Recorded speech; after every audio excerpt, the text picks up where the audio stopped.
अस्सलामुअलैकुम पाकिस्तान, आप देख रहे हैं सुबह की सोच। सुबह की सोच में आपको कहेंगे खुश आमदीद, इन्हें कहते हैं गजल अशरफ, मुझे कहते हैं हसनैन लियाकत। आप सबको कहेंगे खुश आमदीद सुबह की सोच में। उम्मीद करते हैं कि आप सब खैर खैरियत से होंगे, आपकी मामूलात ज़िंदगी भी खुश खुरम चल रहा होगा।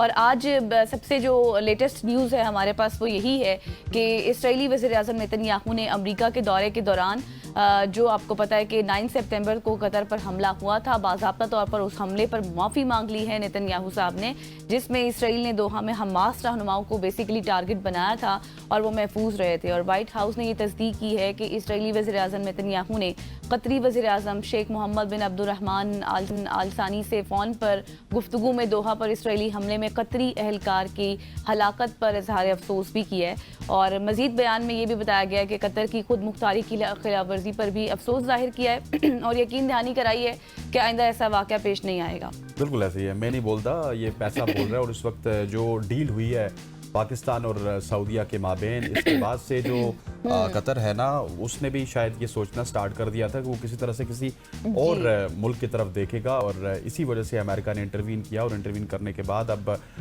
इनकी जो यकीन दहानी है उसके ऊपर मामलात आ चुके हैं। और कतरी वज़ीर-ए-आज़म ने इन यकीन दहानियों का खैर मकदम करते हुए खित्ते में इस्तेहकाम और सलामती के लिए ताउन जारी रखने का हुक्म भी अज़्म का इरादा किया।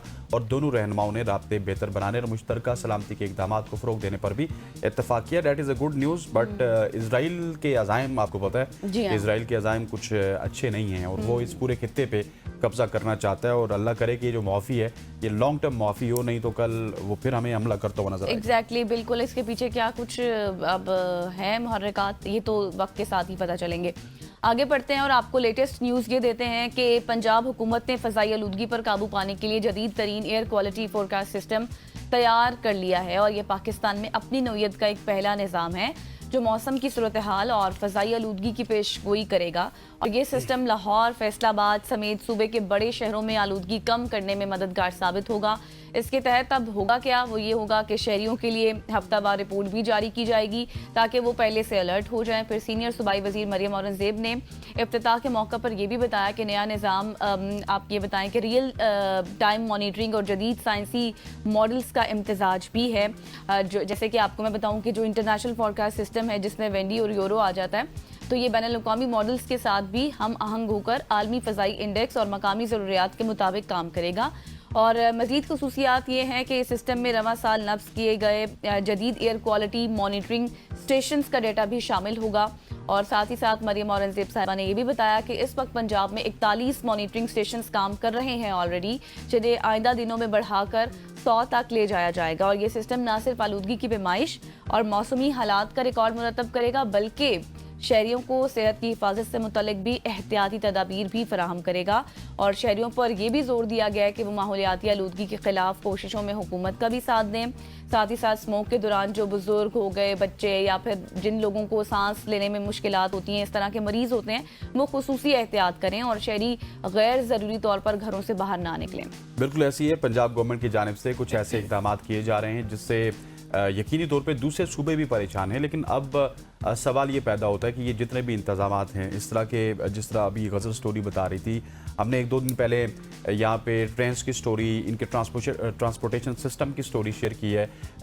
एक बुलेट ट्रेन बन रही है, एक टूरिस्ट ट्रेन बन रही है यहाँ से मरी तक, उसकी भी बात की थी हमने इसी शो में। सो बहुत सारी चीज़ें पंजाब में हो रही हैं, लेकिन अभी ये बहुत इनिशियल स्टेज है, अभी इनकी फिजिबिलिटी पास हुई है। अब ये देखते हैं कि इनके ऊपर अमल दरामद कितना तेज़ी से होगा, ये सिस्टम कब तक इंस्टॉल होंगे और इंस्टॉल होने के बाद जो है वो कारामद साबित होंगे, कितने लॉन्ग टर्म सिस्टम होंगे, ये तमाम तर चीज़ें। अगर ये लॉन्ग टर्म सिस्टम साबित होंगे तो फिर यकीनी तौर पर पंजाब अपनी मिसाल आप होगा, सिंध को भी इस तरह का कुछ करना होगा, केपी को भी इसी तरह का कुछ करना होगा और बलूचिस्तान को भी इसी तरह का कुछ करना होगा। अदरवाइज उनकी आवाम ये कहेगी कि पंजाब के लोगों के पास इस तरह की फैसिलिटीज़ हैं तो हमारे पास नहीं। और गज़ल में आपको बताता चलूँ कि जब कराची जाता हूँ, कराची का कुछ शख्स, कोई भी हमारा दोस्त पंजाब में आता है तो उसको आज से 10 साल पुरानी बात बता रहा हूँ कि उनको पंजाब यकसर मुख्तलिफ लगता था।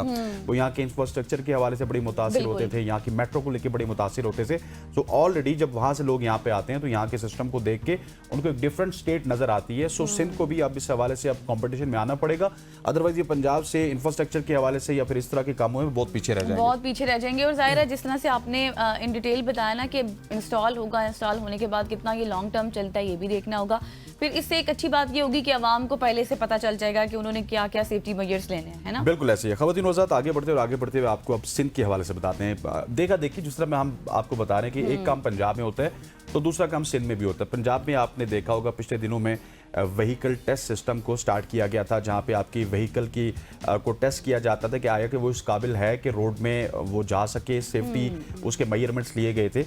ये सिस्टम दुनिया भर में राइज है। अगर आप यूएई की बात करें तो वहाँ पे हर साल आपकी व्हीकल रजिस्ट्रेशन सिस्टम होती है, उसको बिल्कुल नए सिरे से रजिस्टर किया जाता है, आपको एक कार्ड दिया जाता है और वो आपका यही होता है कि उसकी फिटनेस सर्टिफिकेट, उसका सेफ्टी सर्टिफिकेट होता है। अब सिंध हुकूमत ने सिंध मोटर व्हीकल रूल्स 1969 में तरामीम करते हुए बाज़ाब्ता नोटिफिकेशन जारी किया और नई तरामीम के तहत शहरों में चलने वाली भारी गाड़ियों की उम्र की हद 35 साल और इंटरसिटी रूट्स पर 25 साल और बैनुल सूबाई रूट्स पर 20 साल मुकर्रर की गई है। अच्छा। सीनियर सूबाई वजीर शर्जील इनाम मेमन ने कहा है कि मालिकान को फिटनेस सर्टिफिकेट गाड़ियों की मुकर्ररा उम्र और जदीद हिफाजती निज़ाम के नफाज में अमल करना लाजिम होगा।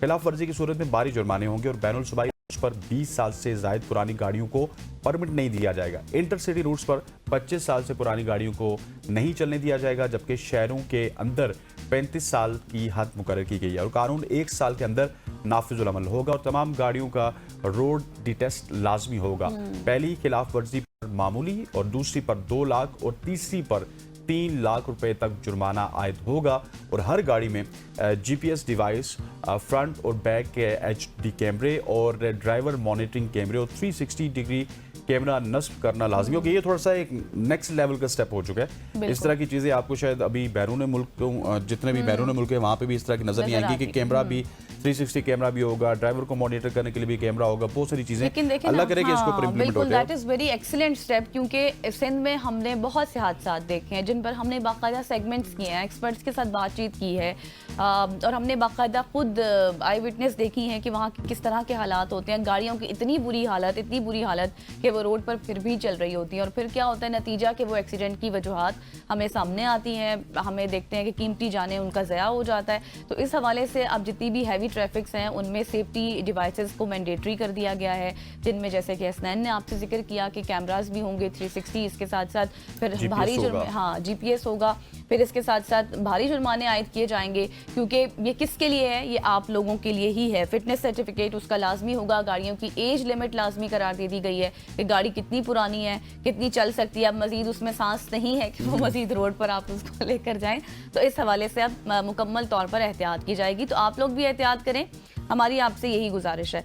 आगे आपको एक और लेटेस्ट न्यूज़ देते हैं जो कि काफ़ी इंपॉर्टेंट है, जिसमें पाकिस्तान और आईएमएफ के हवाले से बातचीत हो रही है। पाकिस्तान और आईएमएफ के दरमियान $7 अरब के कर्ज प्रोग्राम की अगली किस्त $1 अरब के लिए अब मुज़ाकरात जारी हैं। साथ ही साथ बैनुल-अक़वामी मालियाती फ़ंड यानी कि आईएमएफ के जायज़ा मिशन ने वज़ारत ख़जाना में वज़ीर ख़जाना मोहम्मद औरंगज़ेब की सरबराही में पाकिस्तान की इक़्तिसादी टीम से तफसीली मुलाकात भी की है और इस वक्त रिव्यू भी जारी है कि किस तरह के हालात हैं पाकिस्तान के, जिसमें अगली किस्त उनको दी जाए, जिसमें $1 अरब की अगली किस्त के हुसूल के लिए दूसरे इक़्तिसादी जायज़े पर मुज़ाकरात हैं। साथ ही साथ फरीकैन के दरमियान आईएमएफ की शराइत पर जो मेन चीज़ है अमल दरामद और पाकिस्तान की हालिया इक़्तिसादी कारकर्दगी के अदादो शुमार पर भी तफसीली बातचीत हुई और मुज़ाकरात के दौरान महसूलात में इजाफे, फिर अखराजात में जो हमारा बैलेंस है एक नज़्म-ओ-ज़ब्त, फिर इस्लाहाती इक़दामात से मुतल्लिक़ पेशरफ्त का भी जायज़ा लिया गया। और ज़राए ये बताते हैं कि बैनुल-अक़वामी मालियाती फ़ंड ने पाकिस्तानी हुकाम से इंसदादे मनी लॉन्ड्रिंग इक़दामात से मुतल्लिक़ भी पेशरफ्त पर रिपोर्ट तलब की है। इसके अलावा अगर बात की जाए तो आईएमएफ ने governance and corruption risk assessment report पर पेशरफ्त रिपोर्ट भी तलब कर ली है और तवक्को ये है कि आईएमएफ मिशन के साथ मुज़ाकरात की कामयाबी पर बोर्ड की मंजूरी से $1 अरब की अगली किस्त मिलेगी। बिल्कुल ऐसी है। ख़वातीन वज़ात, ये जो गज़ल ने खबर बताई है ये काफ़ी मेरे हिसाब से हौसला अफजा भी है लेकिन कुछ तशवीशनाक भी है। एक तरफ हम आलमी मंजरनामे की बात करें तो सफारती सतह पे पाकिस्तान बहुत सारी कामयाबियाँ समेट रहा है। अमेरिका के साथ हमारे अच्छे ताल्लुकात हैं, चाइना के साथ हमारे अच्छे ताल्लुकात हैं। फिर आपने देखा होगा कि सऊदीया के साथ हाल ही में हमने एक डील साइन की है जहाँ पे सऊदीया पे हमला, पाकिस्तान पे हमला होगा और उसके हवाले से बहुत सारी न्यूज़ भी आई कि क्या पाकिस्तान की मईशत जब डिफ़ॉल्ट होगी तो क्या उसको हम सऊदीया की मईशत डिफ़ॉल्ट होना समझें या फिर पाकिस्तान का जो कर्जा है इसको सऊदीया का कर्जा समझे। तो ये एक डार्कर साइड है जहाँ पे $1 अरब के लिए हमें हर 2-3 महीने बाद आईएमएफ को जवाब देना पड़ता है, अपने प्लान्स के हवाले से उनको बताना पड़ता है। इस डार्कर साइड से हमने किस तरह से निकलना है, that is a big question. क्योंकि सफारती महाज एक तरफ है, खेल का महाज एक तरफ है, मुल्क की पॉलिटिकल स्टेबिलिटी एक तरफ है, सैलाब से निकलना एक तरफ है, बहुत सारी बाकी स्टेबिलिटीज हैं वो एक तरफ है, लेकिन अच्छा। दैट इज द रियलिटी कि आपको कर्ज लेना पड़ता है। अभी आपने वो सैलाब की बात की ना, तो गवर्नमेंट का ये स्टांस है कि वो अभी फिस्कल और जितनी भी मजीद मालूमात है, जैसे कि जो फ्लड के हवाले से हमारी हुई, उसके हवाले से रिपोर्ट वो पेश कर चुके हैं। लेकिन अभी जैसे मैंने पहले कहा था, रिव्यू मिशन और परफॉर्मेंसेस वगैरह देखा जा रहा है, तो उसके बाद ही कोई ना कोई फैसला होगा, क्योंकि रेवेन्यू परफॉर्मेंस होगी, फ्लड इम्पैक्ट की जो डिटेल्स थी वो गवर्नमेंट की जानिब से ये स्टांस सामने आता है कि हमने उसकी रिपोर्ट IMF के जो जायजा मिशन है उसको पेश कर दिया। बिल्कुल ऐसे ख़वातीन वज़ात, ये एक ऐसी साइड है जहाँ पे गवर्नमेंट को और फील्ड मार्शल साहब को देखना होगा। अगर वो देखेंगे तो शायद यहाँ पे भी कुछ ना कुछ पॉजिटिव्स पाकिस्तान के लिए ज़रूर होंगे। आगे बढ़ते और आगे बढ़ते हुए आपको बताते हैं चीन के हवाले से एक बड़ी ज़बरदस्त खबर है जो कि हमारे सामने आई। चीन में दरियाफ्त होने वाली तकरीबन 10 लाख साल पुरानी इंसानी खोपड़ी ने इंसानी इर्तिका से मुतालिक अब तक के तमाम नज़रियात को चैलेंज कर दिया। नई तहकीक के मुताबिक जदीद इंसानों, जिसको होमो सैपियंस और उनके करीबी रिश्तेदारों की इब्तिदा इससे कहें कहीं पहले और मुमकिना तौर पर ये अफ्रीका में नहीं बल्कि एशिया में हुई है, जैसा कि अब तक हमारा मानना था कि ये सिर्फ अफ्रीका में हुई। और ये तहकीक आलमी शोहरत याफ्ता साइंसी जरीदे साइंस में शाया हुई, जिसमें खोपड़ी के जदीद डिजिटल तज्जिए के ज़रिए हासिल शुदा शवाहिद से ज़ाहिर होता है कि इंसानों की मुख्तलिफ अक़साम, जिनमें निडरथल्स, होमोलॉन्गी जिसको ड्रैगन मैन भी कहा जाता है, होमोस्पेंस शामिल हैं, और एक दूसरे के साथ न सिर्फ हज़ारों साल तक मौजूद रहे बल्कि मुमकिना तौर पर एक दूसरे के साथ इख्तलात भी करते रहे। ये खोपड़ी, जिसे यूनिशन 2 का नाम दिया गया है, सन 1990 में चीन के सूबे में दरियाफ्त हुई थी। उस वक्त से इब्तदाई इंसानी नो से मंसूब इसको किया गया था, लेकिन अब जदीद सिटी स्कैन, 3D इमेजिंग और वर्चुअल जो टेक्नोलॉजीज़ हैं उनके ज़रिए इसका असर नो जायज़ा लिया गया और नतीजा हैरान कुन था। खोपड़ी में वो हदहाल पाए गए हैं जो कि इससे पहले हम ये समझते थे कि ये तमाम तर चीज़ें अफ्रीका में होमो इरेक्टस के बजाय होमो लॉन्गी और होमो स्पेंसर के ज़्यादा करीब थे। माहिरीन के मुताबिक इस खोपड़ी की दिमागी गुंजाइश भी जदीद इंसानों से मुशाबे है, जो इस बात का अंदिया देती है कि इंसानी दिमाग की पेचीदगी बहुत पहले से मौजूद थी। यानी कि अब जो मुझे चीज़ समझ आई है वो यही है कि जो खोपड़ियाँ हैं उनमें भी जिद्दत आ चुकी है। पहले जो चीज़ें हमें नहीं पता थी वो भी हमें पता चलने लग पड़ी हैं। और होमो सैपियंस के हवाले से जो हसनैन आपने बात की है, ये पहले यही कहा जाता था कि शायद इनका सिर्फ ताल्लुक जो है वो अफ्रीका से है, लेकिन मतलब इंसान का इर्तिका शायद अफ्रीका से हुआ है और इंसान सबसे पहले वहाँ पे पैदा हुआ, लेकिन अब इस तहकीक के बाद ये पता चल रहा है कि नहीं, ये एशिया से भी इनका ताल्लुक है और शायद एशिया में भी इंसान इर्तिकाई मराइल में यहाँ पे मौजूद थे। बिल्कुल यही बताने की कोशिश हम आपको कर रहे थे, यकीनी तौर पर आपको समझ आ गई होगी। आगे बढ़ते हैं और आपको एक लेटेस्ट न्यूज़ देते हैं। मुहक्किकीन ने एक वेल दरियाफ्त की है जिसके जिस्म में सन 19वीं सदी का एक हार्पून लगा हुआ था, जो जाहिर करता है कि वेल ने 100 साल से ज़्यादा अरसा जिंदा रहकर ये ज़ख्म सहा है, बर्दाश्त किया है। और ये हैरत अंगेज़ दरियाफ्त वेल की कुव्वत बर्दाश्त और तवील उम्र को भी जाहिर करती है। अब ये हार्पून जिसकी मैं बात कर रही हूँ, मैं आसान लफ्ज़ों में आपको एक्सप्लेन करूँ तो ये बहुत, आप ये कहें कि बड़ा सा जो तीर होता है, जो आपने अक्सर फिल्मों में देखा होगा, जो तीर लगता है, ये उसकी बात की जा रही है, जो तकरीबन 2 सदी तक जिंदा रह सकते हैं ये लगने के बाद। और ये हार्पून वेल के अंदर 1800 की दहाई के आखिर से था, जब तजारती वेल शिकार अपनी इंतहा पर था। और इस चोट के बावजूद वेल जिंदा ही नहीं रही बल्कि समुंदर में बढ़ती भी चली गई, फैलती फूलती भी चली गई, जिससे साइंसदानों की आप ये कहें कि शिफायाबी और बर्दाश्त के बारे में समझ में नया रुख मिला। और ये दरियाफ्त वेल की हिफाजत की अहमियत को दोबारा से उजागर करती है, क्योंकि इस तरह की जो मखलूक़ात होती है वो ना सिर्फ समुद्री माहौल के लिए अहम है बल्कि इंसान के इस्तेहसाल के खिलाफ बका की अलामत भी है। और ये कुदरत की मज़ामत और इंसानियत की जिम्मेदारी का जिंदा सबूत है कि किस तरह से उन्होंने इतने साल ज़ख्म बर्दाश्त किया। बिल्कुल ऐसी है। और ये क्या कहते होते हैं कि एक ऐसी मिसाल है कि ज़ख्म को बर्दाश्त भी किया जा सकता है अगर आप बर्दाश्त करने वाले हो। लेकिन खैर वो एक अलग स्पीशीज़ है, हम एक अलग हैं और हम में शायद इतनी बर्दाश्त का मादा नहीं है जितना उनमें होता है, लेकिन फिर भी इंसानों में भी आप देखें तो बहुत सारे लोग बहुत बड़े बड़े ज़ख्म बर्दाश्त कर लेते हैं। ख़वातीन वज़ात, आगे बढ़ते हैं और आगे बढ़ते हुए आपको बताते हैं ख़वातीन की हवाले से एक बड़ी हौसला अफजा खबर है और ये है कतर से। ख़वातीन की पेशा वाराना और घरेलू जिंदगी के दरमियान तवाज़ुन हमेशा से एक बड़ा सवाल रहा है और बहुत सी माएँ और बेटियां दफ्तर या फिर घर के दोहरी जिम्मेदारियों के दबाव में रहती हैं और कतर ने इनके वर्क लाइफ बैलेंस बेहतर बनाने और ख़ानदानी ज़िंदगी को फ़रोग देने के लिए एक नया उसूल नाफिज किया है और इस उसूल के तहत खवातीन को मर्दों के मुकाबले में 2 घंटे कम काम करने की इजाज़त होगी और इसके अलावा माओं को ये भी सहूलत दी गई है कि वो अपने बच्चों के स्कूल के इम्तिहानात या फिर तातीलात के दौरान वक्त से पहले दफ्तर से जा सकती हैं। ये इधर भी होना चाहिए। फिर मैं आप 2 घंटे पहले चली जाऊंगी आपसे। नहीं, आप 2 घंटे पहले चली जाएंगी तो फिर शो खत्म हो जाएगा ना। मतलब कि 2 घंटे का शो है तो आपको आधा घंटा पहले जाना चाहिए। मतलब मैं 2 घंटे का शो करने के बाद बस जाऊंगी, मैं रुकूंगी नहीं, 1 सेकंड भी नहीं रुकूंगी। वैसे ये निज़ाम जो है वो देखा जाए तो ये एक अलग बात है, अच्छा है, क्योंकि जिस तरह से आपने स्टार्ट में एक बात की थी कि जो जिम्मेदारियां हैं खवातीन पर वो वाकई बहुत ज़्यादा होती हैं, घर की भी हो गया, फिर जो खवातीन जॉब करती हैं उनके लिए दोहरी जिम्मेदारी होती है, घर का काम भी देखना, ऑफिस के मामलात भी देखना, फिर पेरेंट्स को भी टाइम देना, फिर जिनकी शादियां हैं उन्होंने अपने बच्चों को भी देखना, उनकी तमाम तर छोटी छोटी ख्वाहिशात को पूरा करना, उनकी चिक चिक भी सुनना, फिर हस्बैंड्स के भी ज़ाहिर है उनकी भी कुछ ना कुछ डिमांड्स होती हैं, उनकी भी वो भी देखना, सब कुछ लेकर चलना तो बहुत मुश्किल हो जाता है। बहुत मुश्किल होता है और बहुत मुश्किलात में वो तमाम तर चीज़ें करती हैं। एक तो हमें उनको सलाम पेश करना चाहिए और फिर ये कतर की स्टोरी शेयर करने का मकसद ये है कि ये बहुत ही अच्छा इक़दाम है जी। इसको पाकिस्तान में भी होना चाहिए, इसको पूरी दुनिया में होना चाहिए। और ख़वातीन के हवाले से जो लोग आवाज़ तो सब उठाते हैं लेकिन उनके प्रैक्टिकली इस तरह से जाके उनको सपोर्ट किया जाता है जिस तरह से कतर वालों ने उनको सपोर्ट किया। ख़वातीन वज़ात ये हैं आज की हमारी जो सोशल स्टोरी। उम्मीद करते हैं कि ये ट्रेंडिंग स्टोरीज आपको पसंद आई होंगी। यहाँ पे वक्त हो जाता है एक शॉर्ट सी कमर्शियल ब्रेक का। ब्रेक लेते हैं, वापस आते हैं, हमारे साथ रहिएगा।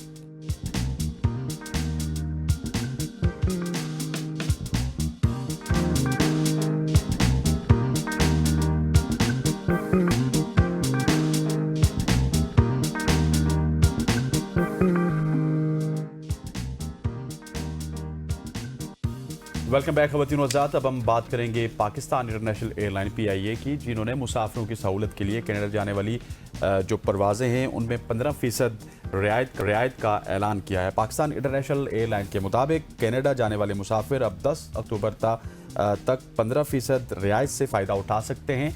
और पाकिस्तान इंटरनेशनल एयरलाइन के मुताबिक कनाडा जाने वाले जितने भी मुसाफिर हैं 10 अक्टूबर तक 15% की रियायत उठा सकते हैं और ये रियायती टिकट से 30 सितंबर से 19 दिसंबर के दरमियान सफ़र कर सकते हैं। और ये रियायत बज़ाहिर PIA की एक मस्बत कोशिश है ताकि ज़्यादा से ज़्यादा मुसाफिरों को अपनी परवाज़ों की तरफ मुतवज्जो किया जा सके। ताहम सवाल ये है कि रियायत PIA की मजमूई मुआशी हालत पर क्या असर डालेगी। इन तमाम तर इशूज़ के ऊपर आज हम बात जी हाँ, बात करने के लिए हमें ज्वाइन कर चुके हैं अब्दुल्ला साहब, आप PIA स्पोक पर्सन हैं। Thank you so much for your time sir. सबसे पहले तो ये खुशाइंद बात है कि अब परवाज़ें बहाल हो चुकी हैं। मुझे याद है कि आई गेस 2020 में जब पार्लियामेंट में बात हुई थी उसके बाद इस पर पाबंदी लग गई थी, लेकिन अब थर्ड कंट्री ऑपरेटर लाइसेंस भी मिल गया है। अब उन लोगों के लिए बहुत अच्छी खबर है जिनको 15 से 16 घंटे टाइम लगता था, अब तो ये डायरेक्ट फ्लाइट होगी। तो क्या कुछ इसके हवाले से प्रोसेस होगा, कब से स्टार्ट होगी, कितने स्टेजेस पर मुश्तमिल होगी, ज़रा एक्सप्लेन तो बता कीजिएगा। बहुत शुक्रिया, thank you so very much. देखिए 2020 जुलाई से अनफॉर्चुनेटली तमाम पाकिस्तानी एयरलाइनों के ऊपर एक पाबंदी का इतलाक हुआ था यूरोपीय यूनियन और बरतानिया की जानिब से।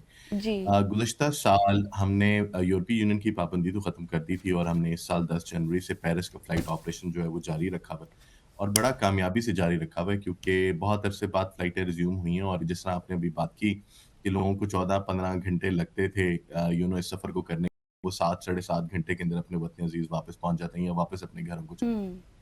उसका जो अगला माइलस्टोन था वो यूके का था और यूके के ऊपर भी I am glad to announce के अब उसका फाइनली तमाम जो रोड ब्लॉक्स थे पहले उसके ऑडिट्स हुए, फिर उसके बाद परमिशंस मिली, फिर उसकी फाइनल चीज़ जो TCO जो थर्ड कंट्री ऑपरेटर ऑथराइजेशन या सर्टिफिकेशन है वो हमें दस्तयाब हो गई। तो अब वो रोड ब्लॉक सारे के सारे दूर हो गए। अब सिर्फ एक छोटी सी चीज़ बची है, वो ये है कि हमने स्केड्यूल एयरपोर्ट अथॉरिटी की तरफ फाइल किया हुआ। जैसे ही उसकी स्केड्यूल की अप्रूवल आती है तो फ्लाइट जो है वो हम अभी भी हमने 21 अक्टूबर से हमने परवाज सिस्टम के अंदर लगाई हुई है, लेकिन हम उसकी फॉर्मल तब करेंगे जैसे ही हमें शेड्यूल की अप्रूवल मिल जाती है।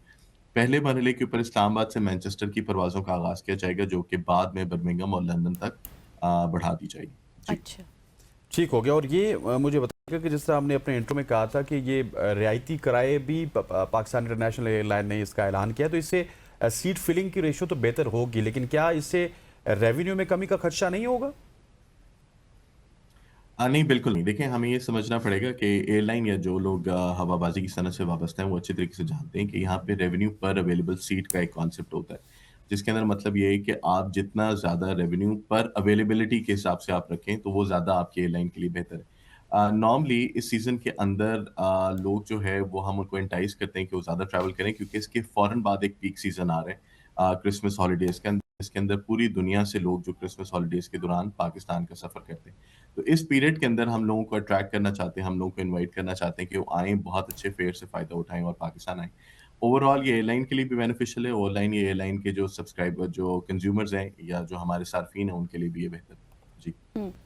सही। अच्छा अब्दुल्ला साहब, मुझे थोड़ा-सा ये भी बताइएगा, मुझे याद है मैंने खुद भी पीआईए में सफ़र किया है और जिस तरह से टॉप एयरलाइंस में इसका नाम हुआ करता था, उसके बाद फिर हर तरह की फैसिलिटी, हर तरह की गाइडेंस दी जाती थी, हर ज़बान में लोगों को फैसिलिटेट किया जाता था। अभी उसके बाद हमने देखा कि जिस तरह से एक डिक्लाइन आया, सर्वाइवल हमने देखा, स्ट्रगल की पीआईए ने। तो अभी इसके क्या सेलिंग पैटर्न्स हैं, क्या कुछ चेंजेस इसमें हुई हैं? अभी इसके इंटरनेशनली भी ऑफिसेज़ एग्ज़िस्ट कर रहे हैं? बहुत आपने कॉम्प्रिहेंसिव सवाल किया है। मैं इसका इंतहाई इख्तिसार के साथ जवाब ये देना चाहूँगा कि देखें एयरलाइन अनफॉर्च्युनेटली और I am open to admit this कि जी एयरलाइन ने को 2 दहाइयाँ बहुत बुरी गुज़ारी। 2003 हम कंसिडरेबल लॉसेस के अंदर गए और हम 2022 और 23 तक हम लॉसेस के अंदर रहे।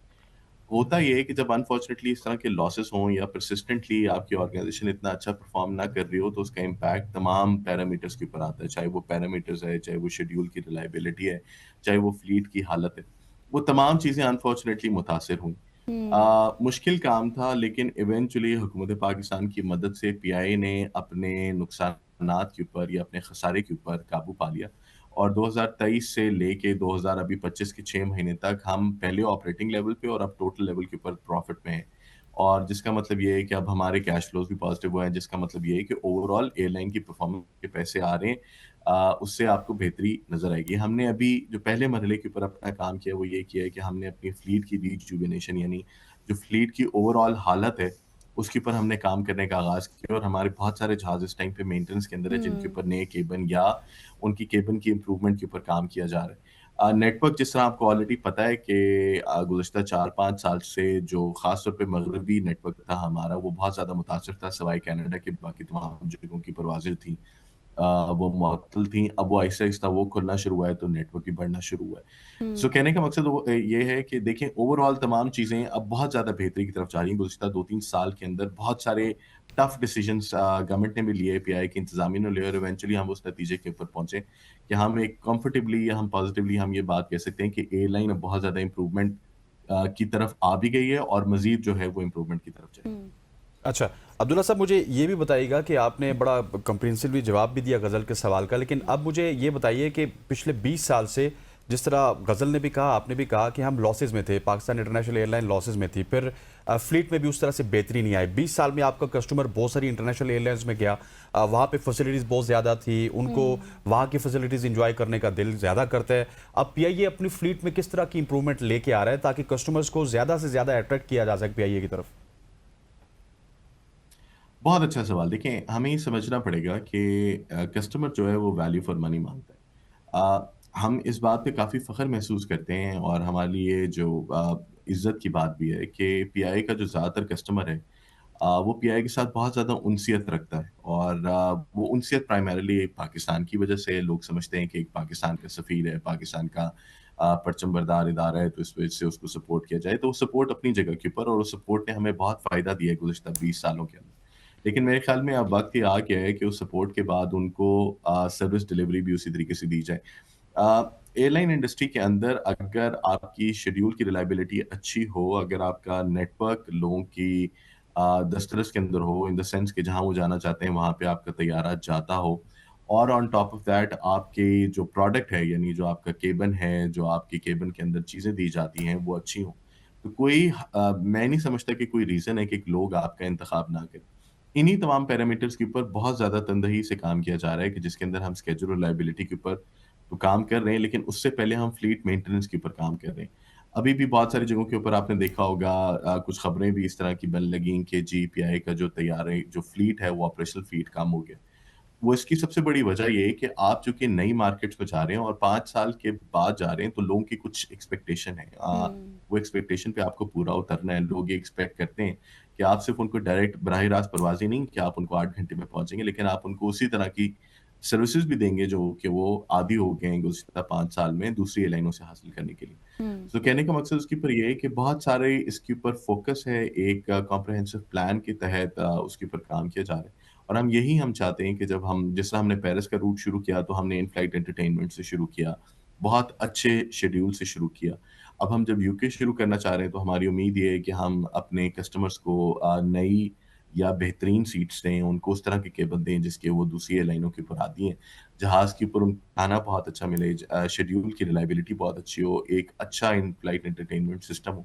ये तमाम सर्विस के पैरामीटर आपको देने पड़ेंगे अगर आपने रूट पे सर्वाइव इन तमाम चीज़ों के ऊपर हम बहुत ज़्यादा काम कर रहे हैं। हुँ। सही। सही। अच्छा सर, अभी 2 से 3 दिन पहले हमने एक वायरल न्यूज़ शेयर की थी जिसमें शायद यकीनी तौर पर आपने भी देखी होगी, एक ऑडिट रिपोर्ट सामने आई थी जिसमें वाज़ेह तौर पर ये कहा गया था कि बहुत से ऐसे टिकट्स उन लोगों को दिए गए जिनका कोई ताल्लुक भी नहीं था, बगैर अप्रूवल्स दिए गए।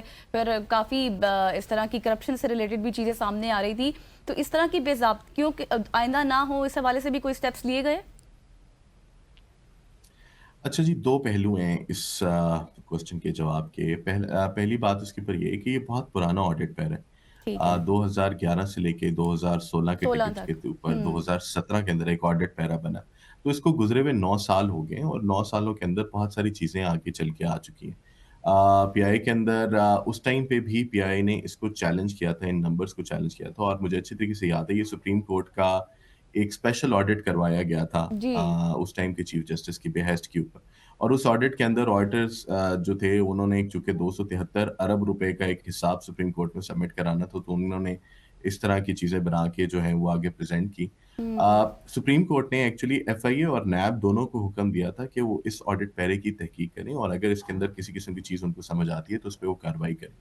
दोनों इदारों ने जो कि दो पाकिस्तान की प्रीमियर क्रिमिनल इन्वेस्टिगेशन एजेंसीज़ हैं, दोनों इदारों ने इसके ऊपर कोई मज़ीद कार्रवाई इसलिए नहीं की बिकॉज़ उनको कोई बेसिस नहीं मिला और उनको इसके जो नंबर थे, वो उनके ऊपर भी बहुत ज़्यादा इख्तिलाफ था। हुँ। तो ये ऑडिट पैरा उसी टाइम के ऊपर कंटेंशियस हो गया था और उस टाइम पे चला गया। अनफॉर्चुनेटली मैं खुल के बात करता हूँ कि हुँ, चूँकि पीआई की प्रॉफिटेबिलिटी की खबर लगी जो कि कुछ हलकों के अंदर कुछ बहुत ज़्यादा अच्छी तरीके से नहीं ली गई, तो एक हुँ। पुराना 9 साल का ऑडिट पैरा निकाल के दोबारा ऑडिट के ऊपर रख के उसको चलाया गया और which was quite frankly very unfair with the company.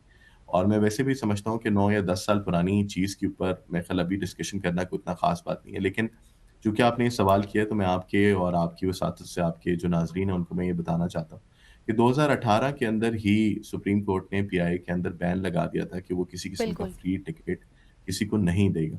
हुँ। और 2018 से लेके सुप्रीम कोर्ट के बैन की वजह से अभी तक कोई और फ्री टिकट नहीं दिया गया डिस्पाइट द फैक्ट कि पीआईए फ्री टिकट जो है वो प्रमोशनल एक्टिविटीज़ के लिए भी यूज़ करता था। पीआईए फ्री टिकट जो है वो एजेंट इंसेंटिव स्कीम के तहत भी यूज़ करता था कि एजेंट्स को एक इंसेंटिव दिया जाता था कि अगर वो ज़्यादा सेल करेंगे, तो उनको रिवॉर्ड के तौर के ऊपर जो है वो टिकट दिए जाएँगे बिकॉज़ टिकट की पीआईए के लिए कोई कीमत नहीं है। पीआईए की हुँ। सीट्स कभी भी 100% फ्लाइट नहीं जा रही होती, तो वो आप जो लेफ्ट ओवर सीट्स हैं, वो आप एज़ अ रिवॉर्ड आप किसी को दे सकते हैं।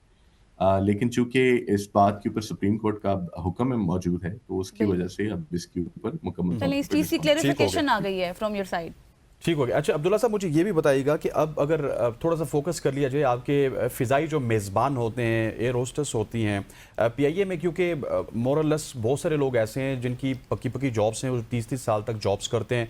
उनको ये डर तो होता नहीं है कि कुछ चेक एंड बैलेंस होगा, कोई उनसे पूछेगा। सो बहुत ज़्यादा हमें इस तरह के केसेस भी नज़र आते हैं। एक तो उम्र के हवाले से कि उनकी उम्रें बहुत ज़्यादा होती हैं, फिर हुँ। उनके बिहेवियर अच्छा नहीं होता।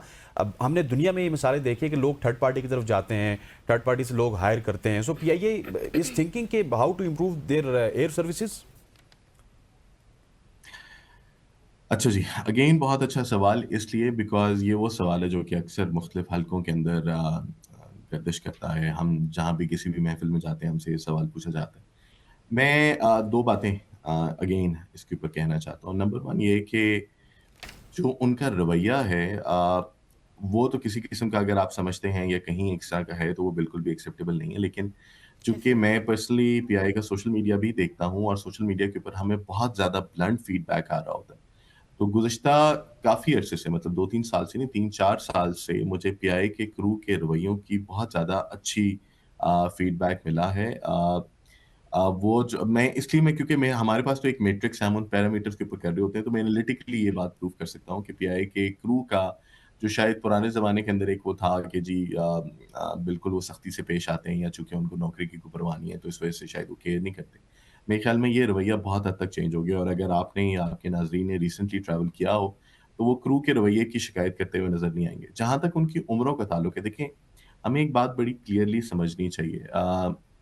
किसी को जो पीआईए का क्रू है या किसी भी एयरलाइन का जो क्रू होता है उसका काम एक अंग्रेजी की टर्म है आई कैंडी होना नहीं होता कि यंग खूबसूरत चेहरा आपको जहाज के ऊपर नजर आना चाहिए। वो आपके लाइफ सेवर हैं। उनका एक्चुअल ड्यूटी ये है कि वो इन केस ऑफ इमरजेंसी वो आपकी जान बचाएं। उनके लिए उनको फिट होना चाहिए, उस काम के लिए उनकी प्रॉपर ट्रेनिंग होनी चाहिए और उसके ऊपर किसी किस्म का कॉम्प्रोमाइज नहीं होता। हम्म। पूरी दुनिया के अंदर आप सिर्फ गल्फ कैरियर्स को छोड़ दें, अगर आप यूरोपियन या अमेरिकी या बरतानवी कैरियर्स जो या इवन अगर आप साउथ ईस्ट एशियन कैरियर हैं, चाहे वो ओरिएंट की जितनी एयरलाइन है, आप उनके ऊपर देखें तो उनके ऊपर क्रू की उम्रें कोई 50-55 के करीब होती हैं। कोई ऐसी बात नहीं है कि वो नहीं होती। उनकी फिटनेस होनी चाहिए। अनफॉर्चुनेटली सिर्फ गल्फ के अंदर एक उन्होंने एक ये रवैया इख्तियार किया हुआ जो कि मेरे ख्याल में किसी भी किस्म का खास तौर पे खवातीन के साथ बिल्कुल भी एक फेयर रवैया नहीं है कि आप 22 साल की लड़की को 5 साल का कॉन्ट्रैक्ट दें और 27 साल के बाद आप उसको फारिग कर दें। वो 27 साल की होगी। ये मेरे ख़्याल में कोई बहुत ज़्यादा कोई सही या फेयर बात नहीं। हमें समझना ये बात चाहिए कि केबिन क्रू की जो प्राइमरी रिस्पॉन्सिबिलिटी है, उसके ऊपर उनकी फिटनेस के ऊपर किसी किस्म का कॉम्प्रोमाइज़ नहीं होना चाहिए, उनकी कर्टेसी के ऊपर किसी किस्म का कोई कॉम्प्रोमाइज़ नहीं होना चाहिए। अगर ये दोनों चीज़ें वो सही तरीके से कर रहे हैं, तो उसके मुतल्लिक फिर मेरे ख़्याल में कोई हमें परेशानी की बात नहीं है। लेकिन चूँकि आपने सवाल किया है, एक और बात मैं आपकी वसातत से हम्म। आपको बता दूँ कि अनफॉर्चुनेटली पीआईए इस टाइम पे शदीद केबिन क्रू की शॉर्टेज है क्योंकि हमने जैसा मैंने अभी 2018 की सुप्रीम कोर्ट की बात की थी, तो 2018 के अंदर ही सुप्रीम कोर्ट ने पीआईए के अंदर इंडक्शन पे भी पाबंदी लगाई थी, जिसकी वजह से गुज़श्ता 6-8 साल के अंदर हमने कोई नया स्टाफ हायर नहीं किया। तो वो लोग जो अपनी नेचुरल एट्रिशन जिसका मतलब है कि जो रिटायरमेंट की एज को गए या छोड़ के किसी और एयरलाइन में चले गए या किसी और वजह से उन्होंने सर्विस को डिसकंटिन्यू कर दिया, उसकी वजह से अब पीआईए ऑपरेटिंग क्रू चाहे वो कॉकपिट है, चाहे वो केबिन है, उसकी एक शदीद शॉर्टेज से गुज़र है। और हमने ऑलरेडी इस टाइम पे एक इश्तिहार भी दिया हुआ है और उनका जो है मेरे ख्याल में सिलेक्शन प्रोसेस चल रहा है। हम्म। तो बहुत जल्दी आपको फ्रेश ब्लड भी नज़र आएगा और आपको हम्म। एक्सपीरियंस्ड क्रू भी जहाज़ की। जी। जबरदस्त। सही। अच्छा अब्दुल्ला साहब, मुझे ये भी बता दीजिएगा, अब एक अवामी सवाल है, अक्सर लोग नॉर्मली आपस में जब हम बैठते हैं, बातचीत हो रही होती है, तो शिकायत करते हैं यार ये फ़्लाइट इस दिन की है तो इसका किराया बहुत ज़्यादा है, थोड़े दिन पहले ले लेते तो किराया कम होता। आप पर्सनली क्या सजेस्ट करते हैं, कौन सा टाइम पीरियड बेहतर है लोगों के लिए तब उनको टिकट्स करानी चाहिए? अगेन बहुत अच्छा सवाल और मैं बड़ा इम्प्रेस हो रहा हूँ जी आपकी रिसर्च से, आपके कंटेंट से क्योंकि आप लोग बहुत thank you so pertinent much. सवाल कर रहे हैं। मेरे से वो रन ऑफ द मिल सवाल नहीं कर रहे, मैं जेन्युइनली ये बात कह रहा हूँ। हम्म। देखिए एक बहुत अच्छा पूछने का आपका जो शुक्रिया इसलिए बिकॉज़ 2 चीज़ों के ऊपर ना आपको अगेन फ़ोकस करना चाहिए। नंबर 1 आप अगर आपका बहुत ज़्यादा रिस्ट्रिक्टेड वो नहीं है शेड्यूल नहीं है या आइटिनरी नहीं है ट्रैवल करने की। जैसा मैंने थोड़ी देर से पहले बोला कि जी जिस तरह पूरी दुनिया के अंदर हॉलिडेज़ का सीज़न आता है। हम्म। फॉर एग्ज़ाम्पल यूरोप में या बर्तानिया में या नॉर्थ अमेरिका में चाहे वो कनाडा या अमेरिका हो, उसके अंदर 3 सीज़न्स आते हैं। एक ईस्टर की ब्रेक आती है, एक समर ब्रेक आती है और एक क्रिसमस हॉलिडेज़ आती हैं। तो इस दौरान लोग ट्रैवल करते हैं। चाइना में चाइनीज़ न्यू ईयर के अंदर दुनिया की सबसे बड़ी मैस माइग्रेशन होती है इंसानों की। अब जब अगर आपने इस सीज़न में ट्रैवल करना है, तो उसके अंदर नेचुरली आपको ये बात या ईदों के दौरान जिस तरह पाकिस्तान में ईदें आती हैं, आपको ये बिलीव करना चाहिए कि नेचुरली एयरलाइनों के फेयर बहुत ज़्यादा ऊपर होंगे क्योंकि वो डिमांड एंड सप्लाई के प्रिंसिपल पे चल रहे होते हैं। ट्रू। उस दौरान डिमांड बहुत ज़्यादा होती है। तो ऐसी सूरत-ए-हाल के अंदर जितना ज़्यादा जल्दी या जितना बेहतर प्लानिंग से आप टिकट खरीदेंगे, उतना ज़्यादा आप फ़ायदे में रहेंगे। अगर आप लेट्स सपोज़ अगले साल अभी समर है, तो अभी फ्लाइटें जो है वो अगले साल की समर की अगले महीने बाद खुल जाएँगी। तो अगर आप अभी से अपनी छुट्टी प्लान करके अभी टिकट ले लें, तो आपको बहुत अच्छा टिकट मिलेगा। अगर आप लेट्स हम्म। सपोज़ बिल्कुल आखिरी मोमेंट का इंतज़ार करेंगे, तो आपको बहुत महँगा टिकट मिलेगा। लेकिन जो दूसरी बात है वो ये है कि अगर लेट्स सपोज़ आप इतने रिस्ट्रिक्टेड नहीं हैं कि आपने सिर्फ़ उन्हीं छुट्टियों के पैटर्न के अंदर ट्रैवल करना है, तो फिर आप ऑफ जो सीज़न होते हैं, जो शोल्डर सीज़न होते हैं, जिस तरह हम्म। अभी फॉर एग्ज़ाम्पल चल रहा है, उस दौरान आप ट्रैवल के ऊपर प्लान करें क्योंकि उस दौरान फिर आपको बहुत अच्छी डील्स मिल जाती हैं। उसके अंदर आपको डिस्काउंट भी मिलता है, उसके अंदर आपको जो है वो अपग्रेडेशंस भी बड़े आराम से मिल जाती हैं। सो कहने का मकसद उसके ऊपर ये है कि अगर आप थोड़ा सेंसिबली और थोड़ा अपना ट्रैवल देख के प्लान करें तो आप एयरलाइनों से बहुत बेहतर डील ले सकते हैं। सही। ठीक हो गया अब्दुल्ला खान साहब, thank you for joining us, pleasure talking with you. Abdullah Khan साहब हमारे साथ मौजूद थे, पाकिस्तान इंटरनेशनल एयरलाइन के तर्जुमान, जो कि इन डिटेल उनके साथ हमारी कन्वर्सेशन हुई। खवातीन हज़रात, यहाँ पे वक्त हो जाता है एक शॉर्ट सी कमर्शियल ब्रेक का, ब्रेक लेते वापस आते हैं हमारे साथ हुई।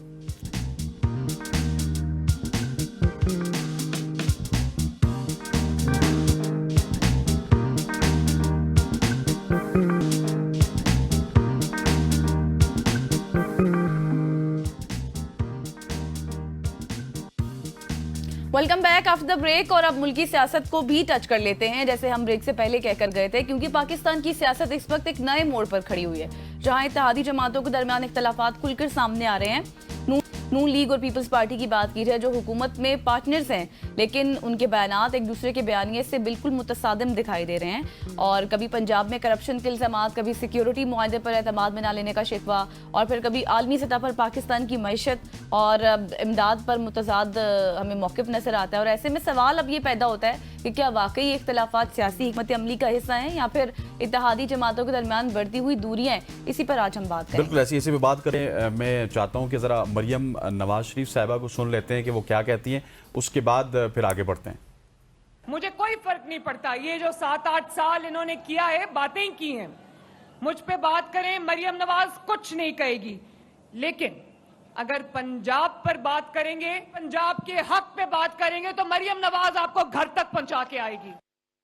जी, तो ये आपने सुना कि मरियम नवाज घर तक छोड़ के आएंगी। हमारे साथ मौजूद हैं मिर्ज़ा इख्तियार बेग साहब, पाकिस्तान पीपल्स पार्टी के सीनियर रहनुमा हैं, मेंबर कौमी असम्बली हैं। Sir, thank you so much for joining us. Sir, Nadeem Afzal Chan की बात की जाए तो उन्होंने कुछ दिन पहले कहा था कि पंजाब में करप्शन हो रही है। कल मरियम नवाज, जो कि अभी आपके सामने बोल भी रही थी, उन्होंने ये कहा है कि जो पंजाब के ऊपर बात करेगा उसको मैं घर छोड़ाऊंगी। तो क्या इसका मतलब ये है कि अब मुस्लिम लीग नून और पाकिस्तान पीपल्स पार्टी एक पेज पर नहीं रहे? नहीं, ये बात नहीं है। जो हमारी सीनियर की आदत है, और कौमी असम्बली में हम उनके साथ हैं, और जगह पे भी सूबाई पंजाब असम्बली में हम साथ हैं, उनके अलाए हैं। तो हमें एक अंडरस्टैंडिंग है, बिल पास होते हैं, 26 अमेंडमेंट हुई, आज भी हमने बिल पास किया है इन्वेस्टमेंट और बिजनेस करने की सहूलतों को बेहतर बनाने का, साथ बैठ के किया है।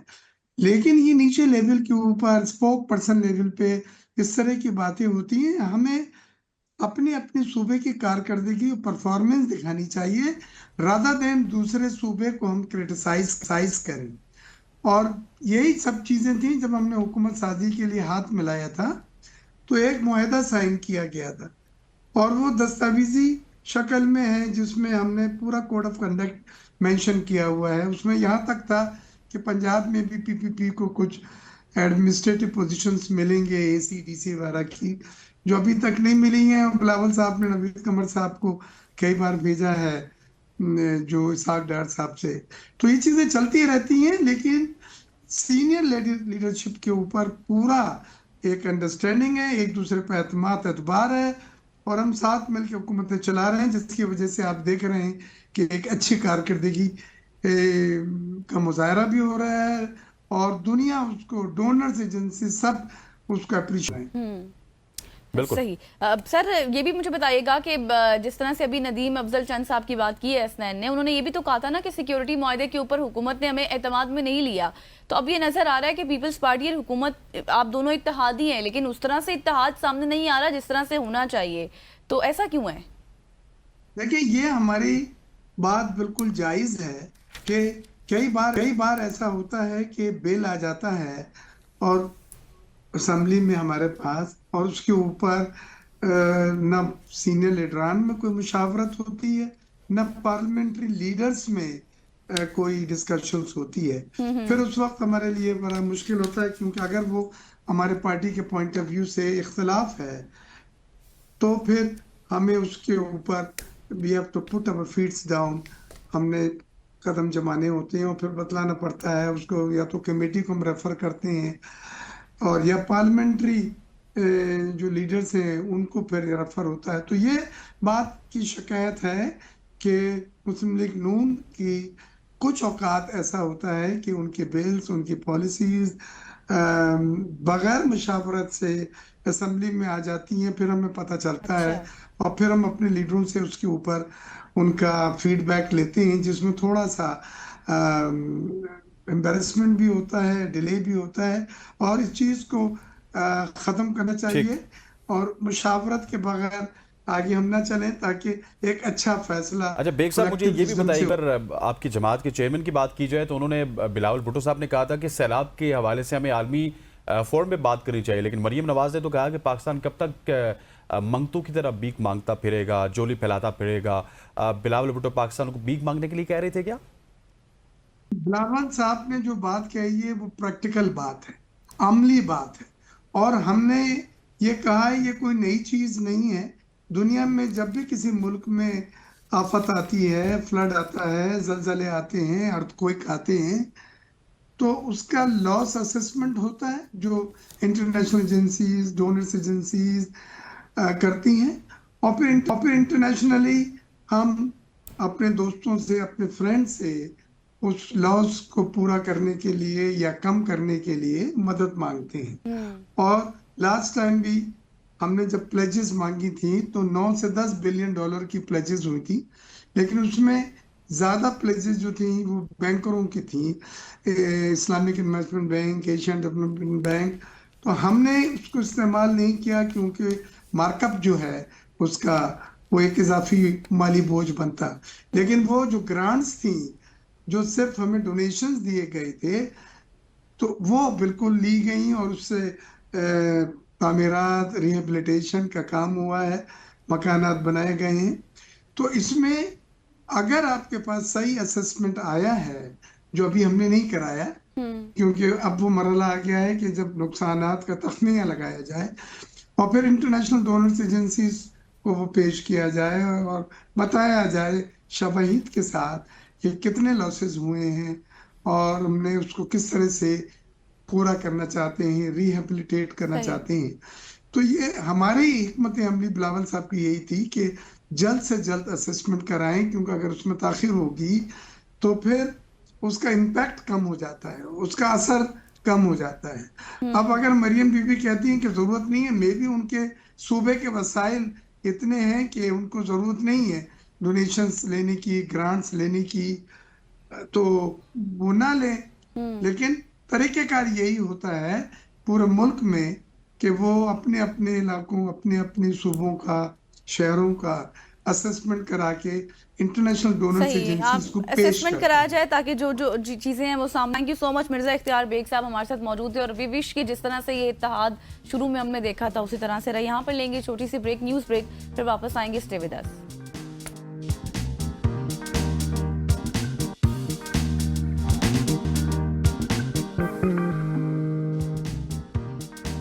नौजाद, क्रिकेट में तो भारत हमसे जीत जाता है, लेकिन जंग हो या फिर बॉक्सिंग, जहां पे मारने पीटने की बात हो तो हमसे भारत नहीं जीत पाता। ये एक हकीकत है।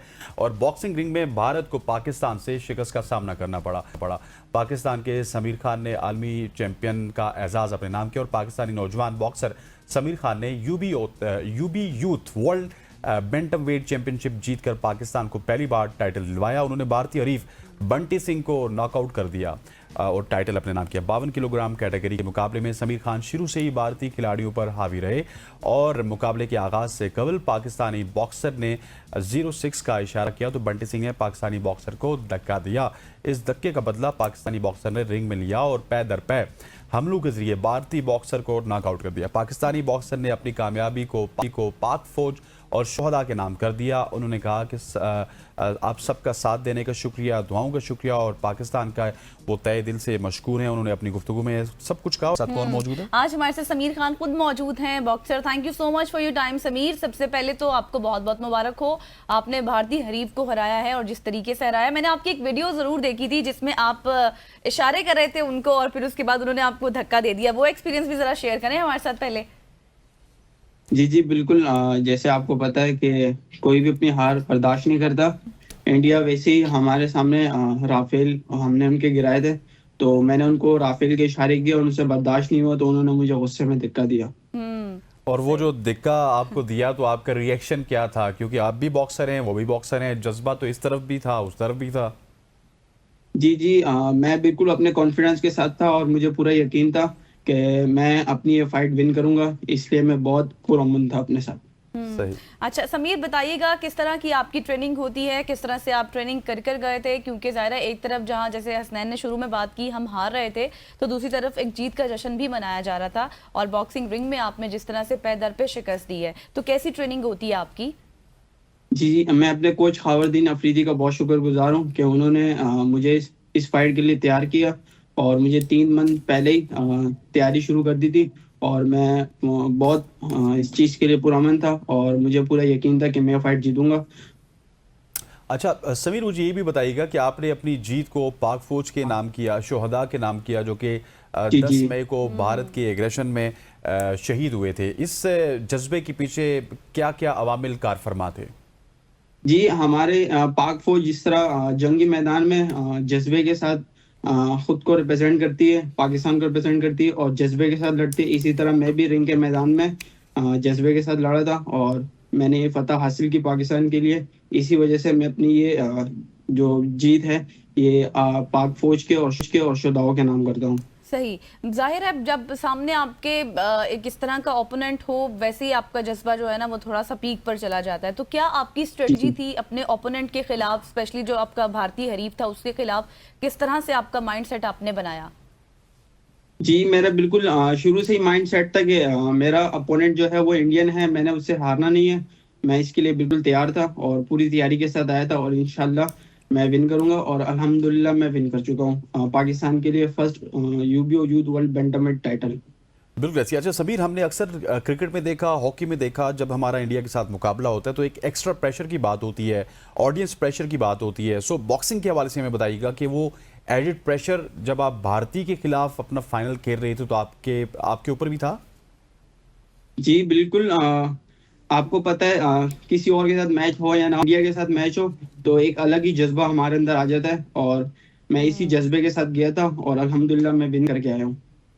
हाँ बिल्कुल समीर। अच्छा अब ये बातें तो हमने कर ली, थोड़ा सा हमें बताएं कि आपका किस तरह से डाइट प्लान होता है, क्या कुछ आपकी ट्रेनिंग एक दिन में किस तरह से रूटीन चलती है, ताकि जो आप जैसे नौजवान इस फील्ड में आगे आना चाहते हैं उनके लिए भी थोड़ी सी रहनुमाई हो सके। जी, इस फाइट के लिए मैं 3 टाइम ट्रेनिंग कर रहा था, सुबह में और दोपहर में और रात में। मेरे कोचेस मेरे साथ थे और उन्होंने मुझे पूरी मोटिवेट किया था कि हमें ये फाइट खेलनी है और मैं इसी तरह और पूरे पाकिस्तान के नौजवानों को कहूंगा कि वो इसी तरह मेहनत करें, बॉक्सिंग के अलावा भी और खेलों में वो अपना जज्बा दिखाए और पाकिस्तान का नाम रोशन करें। बिल्कुल ऐसे, और आपने फाइनली पाकिस्तान का नाम रोशन किया है। समीर ये बताइएगा कि ये जो सफ़र आपका शुरू हुआ बॉक्सिंग का, ये सफ़र कब से शुरू हुआ था, किन किन मराइल से आप गुजरे, नेशनल लेवल पे आपकी क्या परफॉर्मेंसेस थी और किस तरह से आप इंटरनेशनली गए और आपने भारत को शिकस्त दी? जी, मैं बचपन से ट्रेनिंग कर रहा हूँ। हमारा जो क्लब था वो एक रोड पे था, मैं रोड से ही ट्रेनिंग कर रहा हूँ और आज मुझे ट्रेनिंग करते हुए तकरीबन 11 साल हो गए और मेरे कोचेस ने मेरे अंदर एक काबिलियत देखी थी और उनको पता था कि मैं एक दिन पाकिस्तान का नाम रोशन करूंगा। तो आज मैं यहाँ तक पहुंचा हूँ अपने कोचेस की वजह से और मैं अल्हम्दुलिल्लाह पाकिस्तान का नाम रोशन करने वैसे में आपने कहा सफल रहा हूँ। इससे पहले कि गजल सवाल करे, आपने कहा आपने 11 साल ट्रेनिंग की है, तो आपकी उम्र तो हमें 16-17 साल से ज्यादा नहीं लग रही, तो क्या बचपन से मैं ही आप 19 साल का अभी यंग बॉक्सर हूँ। हाँ। 19 साल का। सही। सही। अच्छा मतलब समीर, 9 साल की उम्र से अगले ट्रेनिंग कर रहे हैं। हाँ सही। अच्छा इसके अलावा कौन कौन से आप मुकाबले जीत चुके हैं? इसके अलावा मैं लोकल टूर्नामेंट्स विन कर रहा हूँ, जिस तरह ऑल पाकिस्तान हो गए, मैं 4 टाइम ऑल पाकिस्तान चैंपियन भी हूँ और 4 टाइम सिंध चैंपियन भी, और इसी तरह लोकल टूर्नामेंट्स है मैं उनका भी चैंपियन रह चुका हूँ और अनडिफीटेड हूँ। मैं 300 प्लस फाइट्स विन कर चुका हूँ, ओनली 3 लॉसेस एमेच्योर के अंदर। That's very great. और आप हमें ये बताइएगा कि बॉक्सिंग जो कि दुनिया में एक ऐसा खेल है जिसको बहुत ज़्यादा पसंद भी किया जाता है, टैलेंट भी दुनिया में बहुत ज़्यादा है और पाकिस्तान में भी टैलेंट बहुत ज़्यादा है। अब हम दुनिया को देखें और फिर पाकिस्तान को देखें तो आपको इसमें क्या फ़र्क नज़र आता है, किस तरह से हम अपने टैलेंट को ग्रूम करके आगे ले जा सकते हैं और बॉक्सिंग की दुनिया में अपना नाम बना सकते हैं? जी, हर एक बॉक्सर का ख्वाब होता है कि वो पाकिस्तान के लिए अपना नाम रोशन करे। इसी तरह मैं भी एक ख्वाब के साथ जी रहा हूँ कि मैंने भी पाकिस्तान का नाम रोशन करना है, दुनिया के वर्ल्ड 5 बॉक्सर्स के अंदर अपनी जगह बनानी है ताकि मैं अपने पाकिस्तान के लिए पहले वर्ल्ड टाइटल जीत सकूं। सही। अच्छा, अब एक चीज़ हमने महसूस की है, जितने भी हमारे पास इस तरह से खिलाड़ी आते हैं उनको स्पॉन्सरशिप का बहुत इशू रहता है। इस हवाले से आपको भी जी इशू हैं इस तरह के? जी बिल्कुल, गवर्नमेंट की तरफ से अभी तक मुझे कोई सपोर्ट नहीं है और किसी की तरफ से कोई सपोर्ट नहीं है। मैं अपने सोशल मीडिया के थ्रू ही खुद को सपोर्ट करता हूँ और खुद अच्छा। की वीडियोस और वहीं से स्पॉन्सर्स की अ, अपने स्पॉन्सर्स के लिए ढूंढता हूँ और मुझे अल्हम्दुलिल्लाह एक स्पॉन्सर्स मिला मैकडोनल्ड का, मैं उनका बहुत शुक्रगुजार हूँ कि उन्होंने मेरे अंदर काबिलियत देखी और मुझे एक चांस दिया कि मैं पाकिस्तान को रिप्रेजेंट कर सकूं। और अल्हम्दुलिल्लाह मैं फर्स्ट टाइम ये टाइटल खेला और अल्हम्दुलिल्लाह इससे पहले पाकिस्तान के बहुत 3 बॉक्सर्स हैं वो इस टाइटल के लिए अप्रोच हुए थे, वो भी इंडिया के खिलाफ, वो विन नहीं हुए, लेकिन अच्छा। अल्हम्दुलिल्लाह मैं पहला पाकिस्तानी हूँ जो ये टाइटल मैंने विन किया। That's very great. और शुबैर, मुझे ये बताइएगा कि पाकिस्तान में अगर बॉक्सिंग की सहूलियात की बात की जाए या फिर प्लेटफॉर्म की बात की जाए, उसमें हमें फुकदान नज़र आता है। उस तरह की सहूलियात भी नहीं है और एक बॉक्सर के पास उस तरह प्लेटफॉर्म भी नहीं होता कि वो किसी प्लेटफॉर्म में कामयाबी समेटे, उसके बाद इंटरनेशनली जाए। तो आप क्या समझते हैं, क्या कुछ करना चाहिए पाकिस्तान में बॉक्सिंग फेडरेशन को, गवर्नमेंट को, कि पाकिस्तान की बॉक्सिंग इम्प्रूव हो सके और एक नई जैत मिले हमारी बॉक्सिंग को? पाकिस्तान के अंदर बॉक्सिंग की बहुत सहूलियात हैं, लेकिन हमारी कुछ फेडरेशंस ऐसी हैं जो इनकी आपस की लड़ाइयाँ खत्म नहीं होती, जिसकी वजह से प्लेयर्स को बहुत मुश्किल होती है आगे और बाहर मुल्क में खेलने के लिए, इंटरनेशनल खेलने के लिए। तो मेरी उनसे यही गुजारिश है कि उनके आपस के मसले हल हो और हम प्लेयर्स को चांस मिले ताकि हम इसी तरह पाकिस्तान का और मजीद नाम रोशन कर सकें। सही। समीर, नेक्स्ट किस इवेंट के हवाले से प्लानिंग चल रही है, ट्रेनिंग चल रही है आपकी?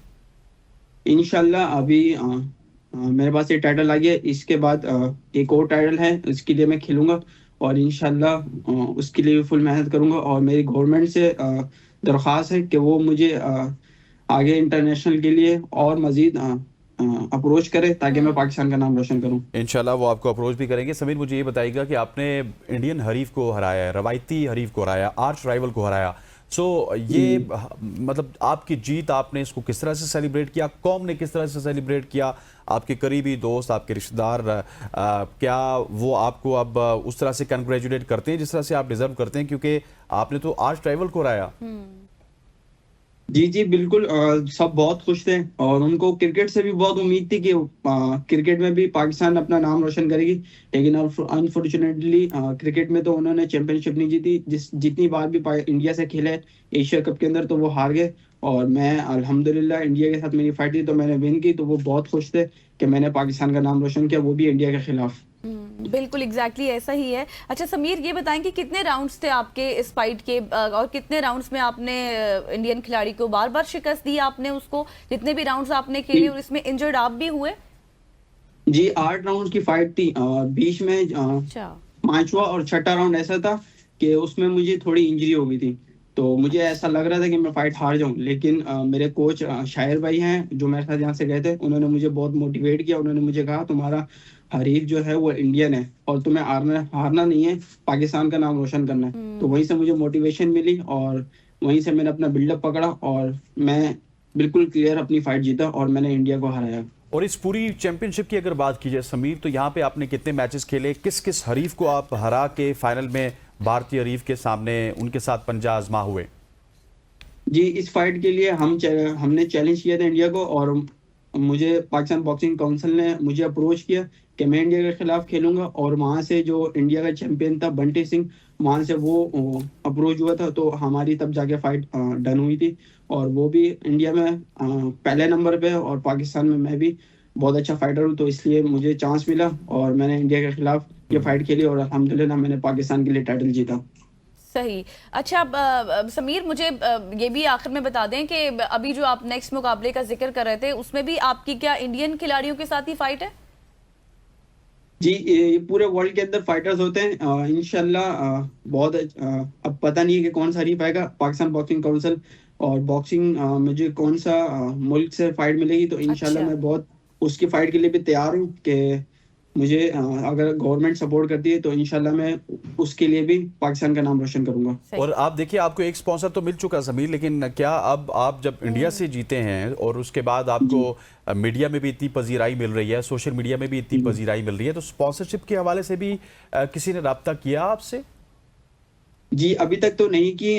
सोशल मीडिया पे तो सबको पता चल रहा है और पूरे पाकिस्तान में वायरल चल रहा है। अब इंशाल्लाह गवर्नमेंट से और हुकूमत सिंध से सबसे रिक्वेस्ट भी है कि वो मुझे सपोर्ट करें ताकि मैं आगे जाके और पाकिस्तान का नाम रोशन करूं। चलें, इंशाल्लाह हमारी भी यही ख्वाहिश है समीर खान कि आप इसी तरह से आगे बढ़ते जाएं और पाकिस्तान का नाम रोशन करते जाएं। Thank you so much. और यहाँ पर अब हम बढ़ते हैं एक ब्रेक की तरफ और फिर वापस आएंगे। स्टे विद अस।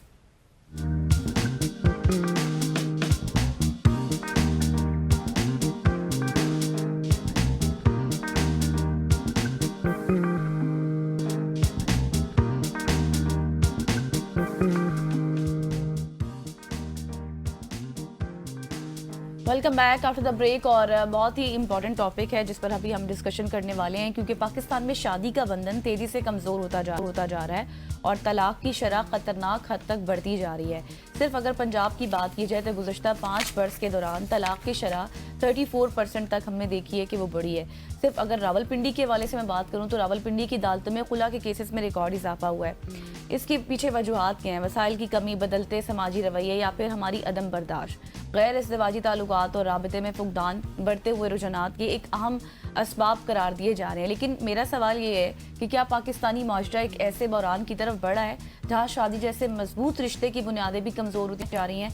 तो यही सवालात जानने की कोशिश करेंगे, इनके जवाब। बिल्कुल ऐसे ही हमारे साथ सैयद इजाज़ बुखारी साहब मौजूद हैं। बुखारी साहब, thank you so much for joining us. Relationship coach भी हैं और बहुत अच्छे प्लेटफॉर्म्स पे आप इनको सुनते भी रहते हैं। बुखारी साहब, सबसे पहले तो जो इंट्रो गज़ल ने बताया है ये बड़ा एक ऐसा है कि तशवीशनाक है, क्योंकि हम जो एशियन कल्चर की बात करें या फिर पाकिस्तानी कल्चर की बात करें तो यहाँ पे फैमिली को बहुत ज़्यादा मुकद्दम समझा जाता है। पिछले चंद बरसों में तलाक की शरह में अचानक इजाफा क्यों देखने को मिल रहा है? क्या कुछ वजूहात हैं आपके नज़दीक? जी बहुत शुक्रिया, एक तो आपने मदू किया। मैं आपसे एक बात अर्ज करूं कि इन मौज़ूआत पे इस वक्त सबसे ज्यादा गुफ्तगू की जरूरत है और अवेयरनेस और आगाही की जरूरत है। जाहिर है आप जैसे इदारे इसके ऊपर अपने तौर पर काम करने की कोशिश में मसरूफ हैं, तो इस बात पर आप जाहिर एक मुबारकबाद के भी मुस्तहिक और इस तरह की चीजें होनी चाहिए। मैं आपसे एक बात अर्ज करूं कि पहले सिर्फ ये होता था कि जब दो लोगों के दरमियान झगड़ा होता था या मसाइल होते थे या प्रॉब्लम्स होते थे तो उसमें इर्द गिर्द के लोग आ जाते थे जो उसको बचा जाते थे उस रिश्ते को। अब ये मामला हो गया कि इर्द गिर्द के लोग उस तर्ज पर नहीं अपना किरदार पॉजिटिवली अदा कर पा रहे जो कि पहले वो अदा कर पाते थे। फिर पिछले तो ये देखने को मिला कि अक्सर फाइनेंसेस को बुनियाद बनाकर तलाकें हो जाया करती थी।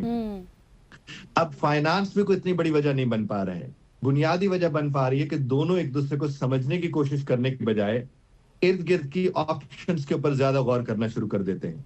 पहले इर्द गिर्द की ऑप्शन उस तरह अवेलेबल नहीं होती थी। अब जब से ये सोशल मीडिया आया है, फेसबुक आया है या बाकी जगह आई है, तो वहां पर आसरा कराने वाले बहुत ज्यादा होते हैं, वो चाहे खातून हो या साहब हो। जब वो आसरा कराने वाले ज्यादा मिल जाते हैं, यानी कंधे मिल जाते हैं जिन पे सर रख के वो रो सकते हैं, तो फिर वो उन कंधों की बजाय जो उनको रब्बे कायनात ने अता किए हुए हैं वो दूसरे कंधों की तलाश में खड़े हो जाते हैं। और उसका नतीजा फिर क्या निकलता है कि आहिस्ता आहिस्ता सब उन चीजों की तरफ बढ़ते चले जाते हैं और मामलात क्या होते हैं कि फिर वो जुदाई की सूरत में आते हैं। पहले फिर ये होता था कि बच्चे किसी न किसी तर्ज पर जोड़ लेते थे लोगों को, और अब तो जब से खासतौर पर माहिरीन नफ्सियात हो गए, हम जैसे लोग हो गए, जब ये बात एक खातून को या साहब को कहते हैं कि साहब जिंदगी तो आपको एक दफा मिली है और बच्चे जो है आपके ठीक है वो अपना पल पुल जाएंगे, लेकिन आपको तो अपनी जिंदगी देखनी चाहिए। वो कुजाए इसके कि वहां रहकर अपनी जिंदगी देखना चाहें, कुजाए इसके कि उस मामले को बेहतर करना चाहें, वो अपनी नई जिंदगी को नए बंदे के साथ शुरू करने में, वो चाहे खातून हो या हजरत हो, उस तरफ दिलचस्पी लेना शुरू कर देते हैं। उसके ज़ाहिर फिर नताइज आपके हमारे सामने आ रहे हैं। फिर पहले वालिदा होती थी, वालिद होते थे जो बैठ के रोकते थे कि बेटा घर आसानी से नहीं बसते हैं, घर आहिस्ता वक्त लगता है बसाने में, थोड़ा टाइम लगता है इनको बसाने में, सब्र से का। फिर वालिद बैठ के बताते कि मेरे भी पहले 2-4 बरस बड़े मुश्किल थे बेटा, लेकिन अब देखो इस घर में मैं राज कर रही हूँ। लेकिन आज वही खातून जब कहती है अपनी बेटी को कि तुम तैयार होके बैठो, भाई तुम्हारा आ रहा है तुम्हें लेने के लिए, तो उसके फिर नताइज क्या निकलेंगे? उसके नताइज फिर ये निकलते उसको वो वाला आसरा भी मिल जाता है, और अगर किसी खातून को वो वाला आसरा ना मिले तो नौकरी कर रही है तो नौकरी वाला आसरा मिल जाता है, साहब है तो कमा ज्यादा रहे तो उनको पैसों का आसरा मिल जाता है। तो इस तरह की चीजें मिलकर अपना किरदार अदा कर रही है।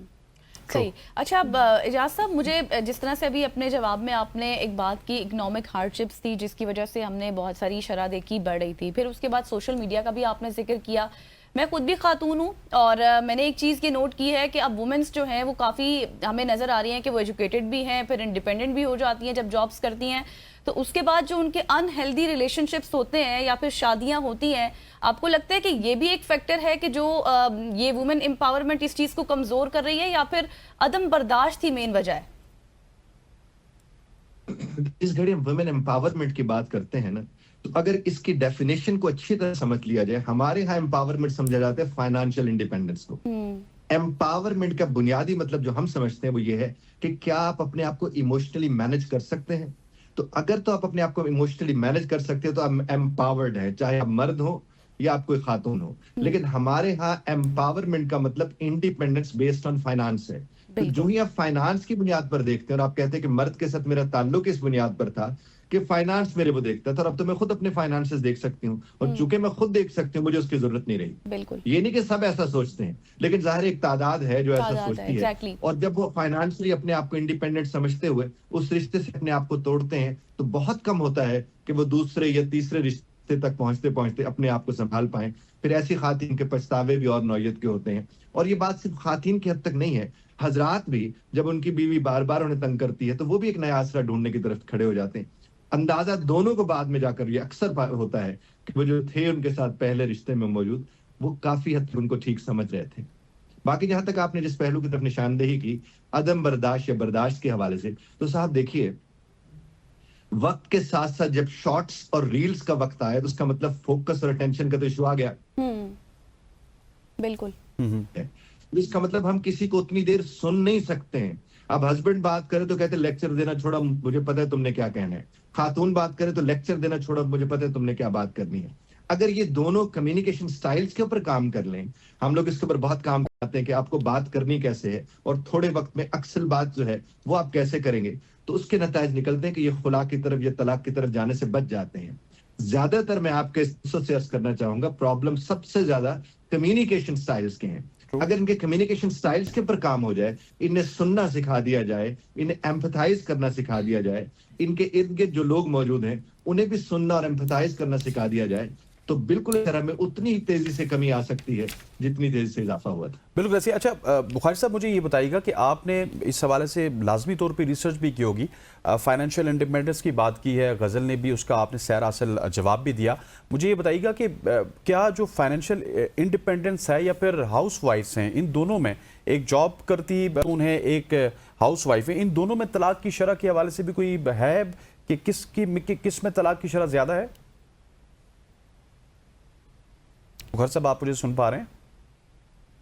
ठीक, हम इस वक्त डिस्कनेक्ट हो चुके हैं बुखारी साहब से। हम कोशिश करेंगे कि एजाज बुखारी साहब से वापस राब्ता हमारा बहाल हो सके। हम बड़े इंपॉर्टेंट टॉपिक के हवाले से बात कर रहे हैं। वैसे मैं आपको बताऊं, मैं अभी जब वो जिस तरह से बात भी कर रहे थे ना, तो मैंने एक रिसर्च देखी जिसमें पंजाब में मुझे सबसे ज्यादा केसेस, सिर्फ 7 से 8 माह में इतने ज्यादा केसेस जो थे वो अदालतों में रिपोर्ट हो चुके हैं, जिसमें खवातीन जो है वो खुला लेने के हवाले से दरख्वास्तें दायर कर चुकी हैं।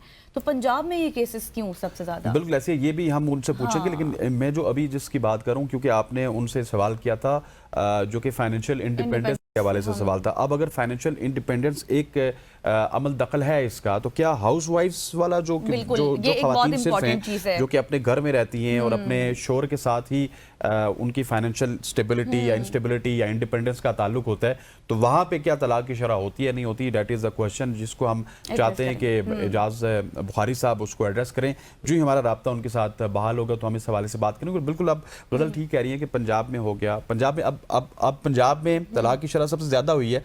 तो आप ये देखिए कि पंजाब में वर्किंग लेडीज की तादाद भी सबसे ज्यादा है। अनफॉर्चुनेटली हम ये कहेंगे, हम ये नहीं कह रहे कि किसी को काम नहीं करना चाहिए, लेकिन ये है कि हम इसका हल ढूंढने की कोशिश कर रहे हैं कि एक वर्किंग लेडी अगर पाकिस्तान में वो काम करने के लिए जाती है तो वो शायद ये समझती है कि वो फाइनेंशियली अब डिपेंडेंट नहीं रही है, तो वो शायद वुमेन एम्पावरमेंट आ गई, अब वो किसी की बात नहीं सुनेगी। हालांकि दुनिया में इस तरह का कॉन्सेप्ट नहीं है। और जिस तरह से वो बुखारी साहब बात करते हैं सोशल मीडिया के हवाले से, तो सोशल मीडिया ने भी बहुत ट्रेंड चेंज कर दिया है। बिल्कुल ऐसे ही आसरा, उन्होंने एक वर्ड यूज किया आसरा। आसरा। अब सोशल मीडिया पे आप उस तरह की हम चीज़ें देखते हैं जो ज़ाहिर है हमारी रियल लाइफ में उस तरह से नहीं होती है, हमारी एक्सपेक्टेशन से ज़्यादा होती हैं, फिर हम उन्हीं चीज़ों की तरफ अट्रैक्ट होते चले जाते हैं। जब अट्रैक्ट होते हैं तो फिर हम उन चीज़ों की डिमांड करते हैं, जाहिर है वो फिर तनाज़ा बन जाता है हमारे घर में। जब ख़वातीन जो है वो हस्बैंड से डिमांड करती हैं, फिर जाहिर है हस्बैंड की इतनी फाइनेंशियल नहीं होती रेंज के वो उस चीज़ों को पूरा कर सके, तो ये एक मेन जो हमने चीज़ फैक्टर देखी है वो ये है। लेकिन इसके साथ साथ मजीद क्या क्या इशूज़ हैं उन पर भी हम बात करने की कोशिश करेंगे। बिल्कुल ऐसे ही ख़वातीन आज़ाद, यहाँ पे वक्त हो जाता है एक शॉर्ट सी कमर्शियल ब्रेक का। ब्रेक लेते वापस आते हैं, हमारे साथ रहिएगा।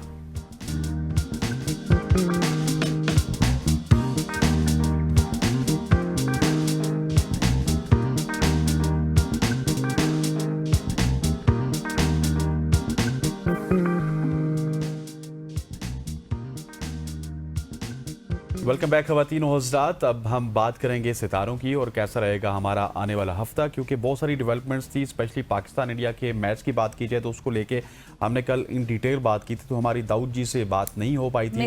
और आज दाऊद जी को हमने बहुत ही अर्ली लिया है, दाऊद जी से हम बात भी करेंगे। इससे पहले कि हम दाऊद जी की जानिब चलें, क्योंकि वक्त हमने दाऊद जी के लिए आज काफ़ी रखा हुआ है, आप कॉल करके भी हमें पूछ सकते हैं, अपने सवालात पूछ सकते हैं, अपने एजुकेशन के बारे में पूछ सकते हैं, अपनी अज़दवाजी ज़िंदगी के बारे में पूछ सकते हैं, अपनी फाइनेंशियल ज़िंदगी के बारे में पूछ सकते हैं। 051-890-1008 एक हमारा नंबर है, दूसरा नंबर है 051-2624946। इन दोनों नंबर्स पे आप कॉल कर सकते हो। तो आज दाऊद जी के पास जाने से पहले दाऊद जी, आज हमारे पास बेहतरीन वक्त है, आपने एक एक स्टार को अच्छे से एलैबोरेट करना है। सो स्टार्टिंग लोगों की शिकायतें भी खत्म हो जाए।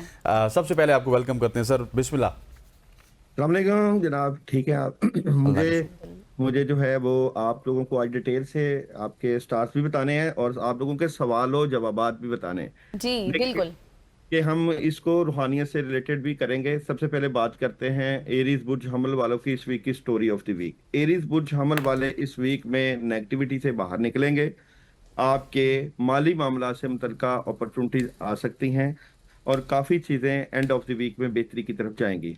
जॉब और बिजनेस की बात करूं तो जॉब और बिजनेस में आपको कामयाबी मिलेगी, कोई नया काम मिल सकता है। मोहब्बत की बात करूं तो मोहब्बत में डिसहार्ट हो सकते हैं। एजुकेशन की बात करूं तो एजुकेशन में प्रॉब्लम हो सकती है। ट्रैवलिंग कर सकते हैं। हेल्थ आप लोगों की बेहतरीन है और पढ़ने के लिए या जल जलाली वाली इकराम और मून एनर्जी आप लोगों को एरीज वालों को इस वीक में मैसेज दे रही है, जनाब सूरत हाल जो भी चाह रही है इसको मोहब्बत से डील करें। नेक्स्ट है जनाब मेरे पास बुर्ज सौर। बुर्ज सौर वालों की इस वीक की स्टोरी ऑफ द वीक की बात करें तो बुर्ज सौर वाले इस वीक में बहुत ज़बरदस्त और पॉजिटिव एनर्जी के मालिक नजर आते हैं। आपके कामों में बड़ी ज़बरदस्त मदद। किंग ऑफ कप भी मौजूद है, आप कुछ बड़ा करने जा रहे हैं लेकिन कहीं ना कहीं डबल माइंडेड है। किस बात से डबल माइंडेड है? आपको काम ज्यादा करना चाहिए और मसरूफ रहना चाहिए, उससे आपको हेल्प मिलेगी। जॉब और बिजनेस की बात करूं, जॉब और बिजनेस में चेंज है और क्या ये चेंज पॉजिटिव है? तो नहीं, ये चेंज अभी आपने जो करना है इसमें थोड़ा सा वेट करना है।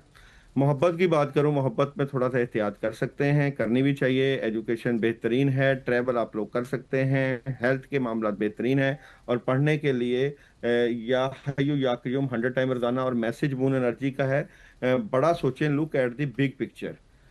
नेक्स्ट है मेरे पास जनाब कैंसरियन, कैंसर वालों की इस वीक की स्टोरी ऑफ द वीक। तो कैंसर इस वीक की स्टोरी ऑफ द वीक की बात करें तो कैंसर वाले क्या करने जा रहे हैं? कैंसर वाले बेहतर पोजीशन पर बैठेंगे, अपॉर्चुनिटीज आएंगी, यहाँ पे बड़ी जबरदस्त पावरफुल हेल्प नजर आती है और आप कुछ मुस्तकबिल की प्लानिंग करते हुए भी नजर आते हैं और उसमें कामयाबी भी होगी। जॉब और बिजनेस बेहतरीन है जनाब कैंसर वालों का इस वीक में। मोहब्बत के मामलात में ख्वाहिशें पूरी होंगी, एजुकेशन के मामलात में फोकस बेहतर होना चाहिए, ट्रैवल आप लोग करते हुए नजर आ रहे हैं, हेल्थ की एनर्जी सही नहीं है और पढ़ने के लिए सूरह फलक 11 मरतबा रोजाना पानी पे दम करके पीना। और मून एनर्जी मैसेज दे रही है जज्बात बहुत ज्यादा बढ़ रहे हैं, emotions are running high. Next है जनाब बुर्ज 14। बुर्ज 14 वालों की इस वीक की स्टोरी ऑफ द वीक। बुर्ज 14 वाले क्या करने जा रहे हैं? बुर्ज 14 वालों के लिए इस वीक में फैमिली से रिलेटेड बहुत जबरदस्त हेल्प है। यहाँ आप लोग ना सिर्फ फायदा उठा रहे हैं बल्कि अपनी फैमिली को भी सपोर्ट। अच्छा सर, हम इस बुर्ज जोजा से ही शुरू करेंगे, लेकिन एक कॉलर है, कॉलर है जी इजाज कोट अद्दू से हमारे साथ। जी इजाज, सवाल कीजिए। जी मैं दाऊद साहब से ये पूछना चाह रहा हूँ, अगर किसी को अपनी एक्चुअल डेट ऑफ बर्थ मालूम नहीं है तो वो अपना सितारा कैसे मालूम कर सकता है? सर ये आपको आपके नाम के हवाले से ही बता देंगे। आपका सवाल क्या है, आप कुछ पूछना चाहते हैं? नहीं जी, मैं सिर्फ अपना सितारा मालूम करना चाहता हूँ। वैसे तो अखबारात नाम क्या में है? बताया होता है इजाज। आपका पूरा इजाज। नाम क्या है? पूरा नाम? इजाज पूरा नाम इजाज खान। इजाज खान। इजाज खान। इजाज खान। देखिए जी, यहाँ पे बहुत लोगों के लिए कंफ्यूजन होती है कि अगर हमें सही पता नहीं है कि हमारा स्टार्स कौन सा है, तो आप लोग अपने नाम के पहले हिस्से से भी पता करा सकते हैं कि आपका सितारा कौन सा। जैसे कि इजाज का न्यूमरोलॉजी से 1 अदद बनता है और खान का अगर 5 बनता है, 5 + 1 6, तो वीनस को देखेंगे, वीनस आपको सपोर्ट करता है। लेकिन स्टार्स में मैं आप लोगों को बता सकता हूं कि बुर्ज जोधा वालों के नाम का जो पहला लफ्ज है वो काफ है, काफ से शुरू होता है। और इजाज है तो एरीज जो है वो आप देख सकते हैं, एरीज बुर्ज हमल जो है उसके नाम के आगाज जो है वो जनाब अलिफ लाम ऐन और छोटिये से होता है। आपको अगर अपने स्टार्स की डेट ऑफ बर्थ नहीं पता तो आप लोग अपने नाम के पहले हिस्से से देख सकते हैं, जिस तरह के लियो का है वो मीम और सर अगर मुख्तसरन बता दे तो एजाज साहब का स्टार कौन सा बनेगा, क्योंकि एक और कॉलर भी है हमारे साथ। एरीज बुर्ज हमल। एरीज बुर्ज हमल बनेगा। हमारे साथ मौजूद हैं उस्मा साहिबा लाहौर से। जी उस्मा, सवाल कीजिएगा।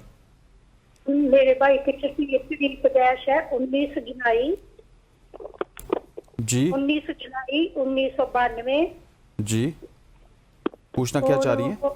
रात 12 बजे पैदा हुए थे सियालकोट में। उनका नाम है काशफ। काशिफ। वो कितनी दफा बाहर जाते हैं लेकिन सेट नहीं होते। मैंने पूछना है दोबारा कोई सफर है, कौन सही। से मुल्क में जाए? ठीक है, ठीक है उस्मा साहिबा, आपका सवाल आ गया। सर 19 जुलाई 1992 इनकी डेट ऑफ बर्थ है और बाहर जाते हैं, सेट नहीं होते, इस हवाले से बताइएगा। देखिए जी, सफर तो है और ये जो बाहर जाते सेट नहीं होते, इसकी कुछ स्पिरिचुअल वजूहात है जिसकी वजह से सेट नहीं होते। सफर तो आएगा और बड़ा सफर आएगा। उसके लिए जो सेट नहीं होते उसके लिए सलामुन कौलन मिन रब्बिर रहीम 100 टाइम उनको कहा करें कि जब जाना हो या जाने से पहले रब्बिर रहीम इसका विर्द करें। सही। उससे बहुत अच्छा, बेहतरीन। फहीम अख्तर रावलपिंडी से एक कॉलर हमारे साथ मौजूद हैं। जी फहीम, सवाल कीजिएगा। जी मेरी डेट ऑफ बर्थ 22 नवंबर 1956 है और ये बताएं कि मैं बच्चे का एक मेरा जर्मनी में उसका एक प्रोग्राम है, उसके लिए मैंने वीजे के लिए अप्लाई किया है लेकिन मुश्किलात हैं। आप बताएं कि बच्चे का नाम बताइएगा और उसकी डेट ऑफ बर्थ अगर बता सके तो। बच्चे का नाम फरीद शुएब है। फरीद शुएब। और डेट ऑफ बर्थ आपको मालूम है? डेट तो नहीं है, ईयर जो है मेरे पास। ठीक है, हम नाम से कर लेते हैं। दाऊद जी फरीद शुएब साहब हैं, जर्मनी के लिए इन्होंने अप्लाई किया है, मुश्किलात हैं। सो क्या कुछ आप बता सकते हैं के बारे में अगर मैं बात करूं तो बहुत समझदार, इंटेलिजेंट, पढ़ाई लिखाई में बहुत अच्छा, केयरिंग, ख्याल करने वाला और अपॉर्चुनिटीज भी हैं। बट यहाँ पे डेवल भी मौजूद है, नजर बद का असर भी है, मामलात में डिले हो रहा है। फरीद या उनके वालिद साहब उनके कामों की रुकावट दूर करने के नीयत से 313 मरतबा बिल्लाहि मिनश्शैतानिर्रजीम 11 डेज पढ़ें कि या अल्लाह पाक जो इसके कामों में रुकावट है दूर हो जाए। क्योंकि सफ़र तो बहुत अच्छा है, पढ़ाई भी बहुत अच्छी है, जाना भी चाहिए, मुस्तकबिल भी बहुत अच्छा है, लेकिन नेगेटिविटी का शिकार है। ये अमल करें, इंशाल्लाह काफ़ी रुकावटें ख़त्म हो जाएंगी। फहीम से ठीक हो गया। फहीम साहब की रुकावटें ख़त्म हो जाएंगी। हमारे पास हमाद कोई कॉलर हैं या हम फिर अपने स्टार्स की जानिब बढ़ें? कंवल साहिबा हमारे साथ मौजूद हैं फ्रॉम टेक्सला से। जी कंवल, अस्सलाम वालेकुम, वेलकम टू सुबह की सोच। क्या सवाल है आपका? जी मेरा जी सवाल पूछिएगा। मेरा सवाल ये है कि बताएं मेरा सारा इस साल का कैसा गुजरेगा? आपकी date of birth? Date birth मेरी 4 जनवरी है, 4 जनवरी 1993।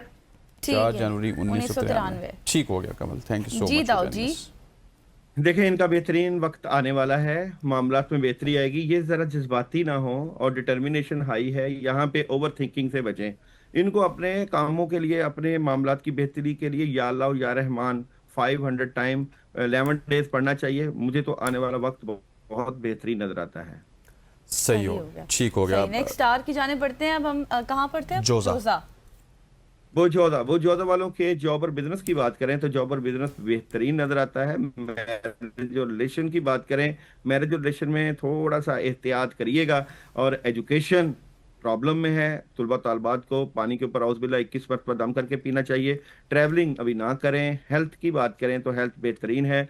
और पढ़ने के लिए सूरह फलक 21 मरतबा, और मून एनर्जी मैसेज दे रही है, आप अपने लिए भी वक्त निकालें। नेक्स्ट है जनाब लियो। लियो वालों की इस वीक की story of the sir week. Leo से पहले हमारे पास एक कॉलर हैं शमा इकबाल, सियालकोट शमा से। इकबाल हमारे साथ मौजूद हैं जी। शमा, पूछिएगा सवाल। मैंने अपनी बेटी के बारे में पूछना है। जी जी। उनका नाम और डेट ऑफ बर्थ बता सकती हैं, और क्या पूछना है आपने? 14 जनवरी 1999। और क्या पूछना चाह रही हैं आप? उसकी शादी के बारे में पूछना चाह रही हूँ। शादी के बारे में पूछना चाह रही हूँ। उनका नाम क्या है? फरीद। फरीद, ठीक हो गया। दाऊद जी, फरीद इनका नाम है। 14 जनवरी 1999। और अच्छा, बेटी है उनकी। अच्छा, बेटी अरीज है। उनका नेम है। शादी के मामला से अरीज है, नॉट फरीद, अरीज। दाऊद जी, उनकी बेटी है अरीज। अरीज देख लिया है, डेट ऑफ बर्थ से देख लिया है, नाम से भी पता चल गया है। शादी में रुकावटें हैं, रिश्ते आते हैं नहीं होते, और बहुत पुअर एनर्जी है रिश्ते की, और ये फैमिली में ही रिश्ता करें। अभी तो रुकावटें हैं उनको। उनकी बेटी को पढ़ने के लिए अमल बता देता हूँ, वो जरूर पढ़ें। 319 मरतबा बिस्मिल्लाहिर्रहमानिर्रहीम 21 दिन पढ़ें शादी से रिलेटेड।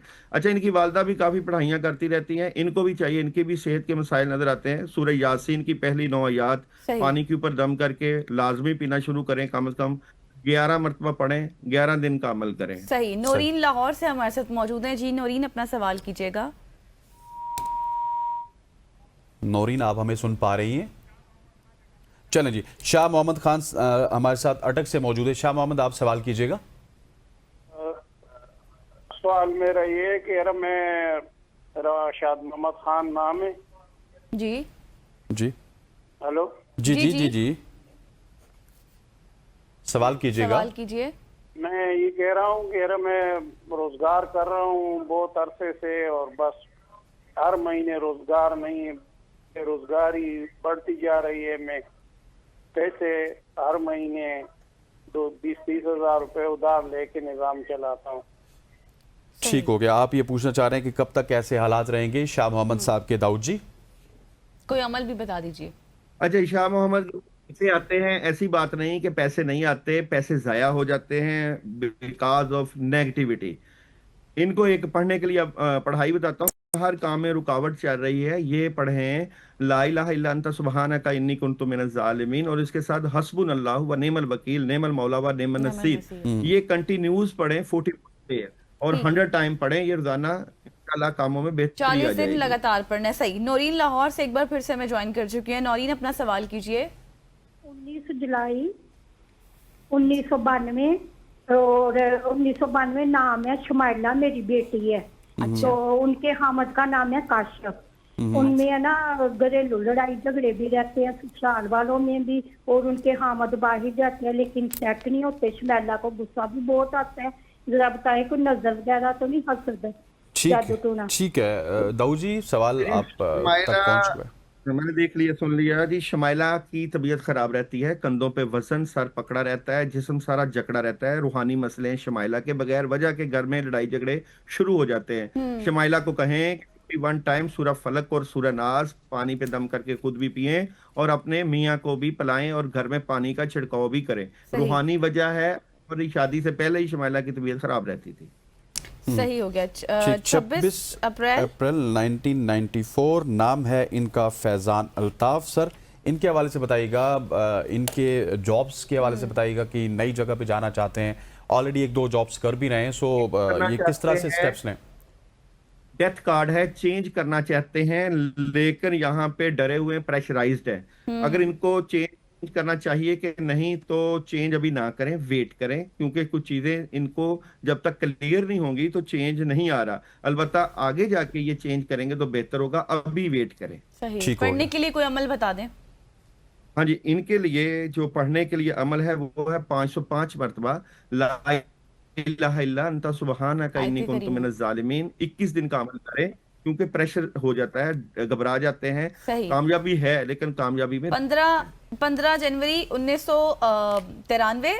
तो सईद अहमद हमारे साथ एक कॉलर थे पीर महल से, सर लाइन इनके हवाले से ड्रॉप हो गई है। बताइएगा। यूरोप जाना चाहते हैं। अच्छा जी, 15 जनवरी जी, बाहर जाना चाहते हैं ना? जी, जी। 15 जनवरी 1993 1993। सईद अहमद फ्रॉम पीर महल। अभी प्रॉब्लम आ रही है, अभी बाहर जाने में प्रॉब्लम आ रही है। इनको पढ़ने के लिए अमल बता देता हूँ। आयतल कुर्सी पढ़ें 72 टाइम, 21 दिन लगातार। इनके काम ही रुक जाते हैं, अभी रुकावटें हैं, पानी पे दम करके पिए, इसके बाद कोशिश करें, इंशाल्लाह कामयाबी मिलेगी। सही। ठीक हो। रजिया फैसलाबाद से, रजिया साहिबा सवाल कीजिए। तैयबा है जी रजिया सवाल कीजिएगा। मेरी बेटी का नाम तैयबा है। तैयबा है। हाँ जी। इनकी डेट ऑफ बर्थ आपको मालूम है? जी। क्या है? 12 अक्टूबर 2002। और क्या पूछना चाह रही हैं? उसकी शादी कब होगी और उसको ना जो भी हम काम करना चाहते हैं वो होता नहीं है। ठीक है। जैसे मैं घर लेना चाहती हूँ वो नहीं होता, मेरी सही। बेटी का है। ठीक है, अभी पूछ लेते हैं तैयबा, 12 अक्टूबर 2002 इनकी शादी शादी कब के हवाले होगी? से। तैयबा की शादी कब होगी और जो भी काम ये करना चाहते हैं नहीं होता? परेशान ना हो, इंशाल्लाह ताला अच्छी शादी होगी और अच्छी जिंदगी उनकी नजर आ रही है। तैयबा की वालिदैन परेशान हो रहे हैं लेकिन लड़की बड़ी टैलेंटेड है, कुछ स्पिरिचुअल प्रॉब्लम की वजह से नहीं हो रही। इसकी शादी का मैं बता देता हूँ। सूरह रहमान की आयत है, मरजल बहरैन यल्तकियान। मरजल बहरैन यल्तकियान बैनहुमा ये शादी बरज़खुन ला की यबगियान। हाँ जी, शादी की ही नियत करके 313 मरतबा जो है तैयबा को कहें कि पढ़ना शुरू करे, 21 दिन का अमल करें, इंशाल्लाह ताला बड़ा जबरदस्त रिश्ता आएगा। और तैयबा के लिए एक और रिश्ते की अमल बता देता हूँ। सूरह फलक 100 टाइम और सारा दिन खुला सूरह फलक पढ़ें, कंटिन्यूस 11 दिन करें, देखिएगा इंशाल्लाह ताला रिश्तों की रुकावट दूर हो जाएगी। जो रूहानी प्रॉब्लम मुझे नजर आ रही है वो इस अमल से खत्म हो जाएंगी। ठीक हो गया दाऊद अपने जी। स्टार्स जो हमारे रह हाँ, गए। लियो की जानिब बढ़ते हैं। जी, लियो वालों का जॉब और बिजनेस की बात करूं तो बेहतरीन हालात रहेंगे। मोहब्बत में थोड़ा सा कंफ्यूज है, एजुकेशन जबरदस्त है, ट्रैवल आप करते हुए नजर आ रहे हैं, हेल्थ बेहतरीन है और पढ़ने के लिए ला हौला वाला कुव्वता इल्ला बिल्लाह। नेक्स्ट है जनाब विर्गो वालों की इस वीक की स्टोरी ऑफ द वीक की बात करें तो विर्गो वाले अपने मामला से मुतल्लिका क्लैरिटी हासिल कर लेंगे कि हमने किस तरफ जाना है। और कुछ थोड़ी सी नेगेटिविटी है, ये नेगेटिविटी किस वजह से है? किसी बात को जो कि आप तक पहुंचेगी उसको अपने दिल पर ना लें और अपॉर्चुनिटीज तो मिलेंगी। जॉब और बिजनेस की बात करूं तो बेहतरीन, मोहब्बत में कामयाबी, एजुकेशन में रिसार्ट, ट्रैवल ना करें, हेल्थ बेहतरीन और पढ़ने के लिए या हय्यु या कय्यूम 313 मरतबा। नेक्स्ट है जनाब लिब्रा वालों की इस वीक की story of the week change है। लिब्रा वालों के लिए एहतियात है, बड़े फैसले नहीं करने, गुस्से को कंट्रोल करना है। सही दाऊद जी, एक कॉलर ले लेते हैं वरना लाइन ड्रॉप हो जाएगी। आफ्ताब अटक से। जी आफ्ताब साहब अपना सवाल कीजिए। मैंने पूछना था कि मेरे हर काम में जो है रुकावट आ रही है, घर का काम भी नहीं हो रहा और शादी में भी रुकावट आ रही है। डेट ऑफ बर्थ बताइएगा। तो 16 जून 1993। ठीक हो गया। 16 जून बिल्कुल, 1993। ये आफ्ताब आपका रुकावट का कार्ड है आफ्ताब, और आपके सारे कामों की वजह रूहानी वजह है और आप जितनी भी कोशिश कर रहे हैं आपके काम नहीं हो पाएंगे। काम रुके हुए हैं, प्रॉब्लम चल रही है, रूहानी वजह है। आप टैलेंटेड भी हैं, समझदार भी हैं, लेकिन यहाँ पे जादू के असरात हैं। इसके लिए अमल बताता हूँ। पानी में 3 मुट्ठियां नमक की डाल के सबसे पहले कल की डेट में नहा लेना और उसके बाद आयतुल कुर्सी 3 का अमल करो। 119 मरतबा 3 दिन आयतुल कुर्सी पानी पे दम करके पियो और उसके बाद सूरह फलक पढ़ो 41 टाइम 11 डेज। आपकी तबीयत हल्की हो जाएगी, जिस्म हल्का हो जाएगा, फिर कामों में हाथ डालना, फिर देखना कैसी मदद आती है। ठीक हो गया। और जो लोग जिनको दाऊद जी ने जवाबात दिए हैं और आयात पढ़ने का कहा है, अमल करने का कहा है, अगर उन्होंने नोट नहीं किया तो हमारा ये प्रोग्राम हमारे डिजिटल प्लेटफॉर्म्स पे, फेसबुक पे, टिकटॉक पे, यूट्यूब पे आपको वहाँ पे मिलेगा। आप वापस वहाँ पे जाइए और अपनी जो अमलियात दाऊद जी ने बताई हैं वो जरूर नोट करके वही कीजिएगा। बिल्कुल। एक कॉलर ले लेते हैं। इशफाक साहब हमारे साथ कहाँ से मौजूद है? चकवाल से मौजूद है। जी इशफाक अपना सवाल कीजिए। जी मेरी टांग हाल ही में तकरीबन 6 महीने की यकम को मेरी टांग एक्सीडेंट के जरिए टूट गई थी। अच्छा। 3 जगह से। जी तो अभी तकरीबन 5 माह हो गए मैं चारपाई पे हूँ, मेरी टांग ठीक नहीं हो रही है। ठीक हो गया। इशफाक साहब की टांग ठीक नहीं हो रही है। बिल्कुल आपने ठीक कहा। बिल्कुल इशफाक साहब की टांग का मसला भी है, और ये अचानक ऐसा मामला हुआ है जिसकी हालांकि कोई ऐसे नजर नहीं आते थे हालात। ये आपके ऊपर शैतानी चीजों के सरात की वजह से ऐसा हुआ है इशफाक। आपने ऐसा करना है, घर से किसी को कह के 500 ग्राम बकरे का गोश्त मंगवाना है और उसके ऊपर आयतल कुर्सी 41 मरतबा पढ़ के किसी वीरान जगह पे सदका करें। जिन्नात का असर आया है, अमल हुआ है कोई, जिसकी वजह से आप बिल्कुल बेड पे हो गए हैं। आप ये अमल करिए और फिर सारा दिन कोशिश करें सूरह यासीन की पहली 9 आयत ये आप 19 मरतबा बिस्मिल्लाह के साथ पढ़नी है, पानी पे दम करके पीने, 11 दिन लगातार करें। सेहत भी बेहतर हो जाएगी, सदका भी हो जाएगा और इंशाल्लाह आप अपने पांव पे खड़े भी हो जाएंगे। ठीक हो गया। हमारे साथ सलमा साहिबा मौजूद है टेक्सला से। जी सलमा, सवाल कीजिएगा। चलें, इनकी कॉल ड्रॉप हो चुकी है। 22 अच्छा ये अपनी बता चुकी थी 22 अगस्त 1983 सलमा कैसर साहब। अच्छा 22 अगस्त 1983 कैसर साहब अपने बारे में पूछना चाह रहे हैं।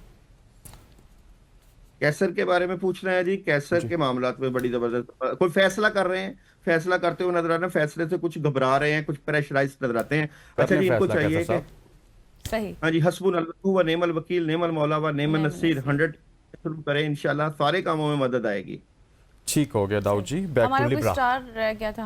लिब्रा जी, लिब्रा वालों के जॉब और बिजनेस की बात करूं तो गुस्सा कंट्रोल करें, मैरिज और रिलेशन कामयाब रहेगा, एजुकेशन के मामलात में अपॉर्चुनिटी और ट्रैवल करते हुए नजर आ रहे हैं। हेल्थ थोड़ी सी डिस्टर्ब। ठीक हो गया दाऊद जी, हमारे पास अब वक्त भी खत्म हुआ चाहता है। Thank you so much for joining us. Dawood ji के साथ आज हमारी एक कन्वर्सेशन हुई है, बड़ी सैर हासिल गुफ्तगू भी हुई है। Dawood ji thank you so much for joining us. हम उम्मीद करते हैं कि आपको आज की सुख की सोच पसंद आई होगी। मुझे गजल अशरफ को और हमारी पूरी प्रोडक्शन टीम को इजाजत दीजिए। अल्लाह हाफिज।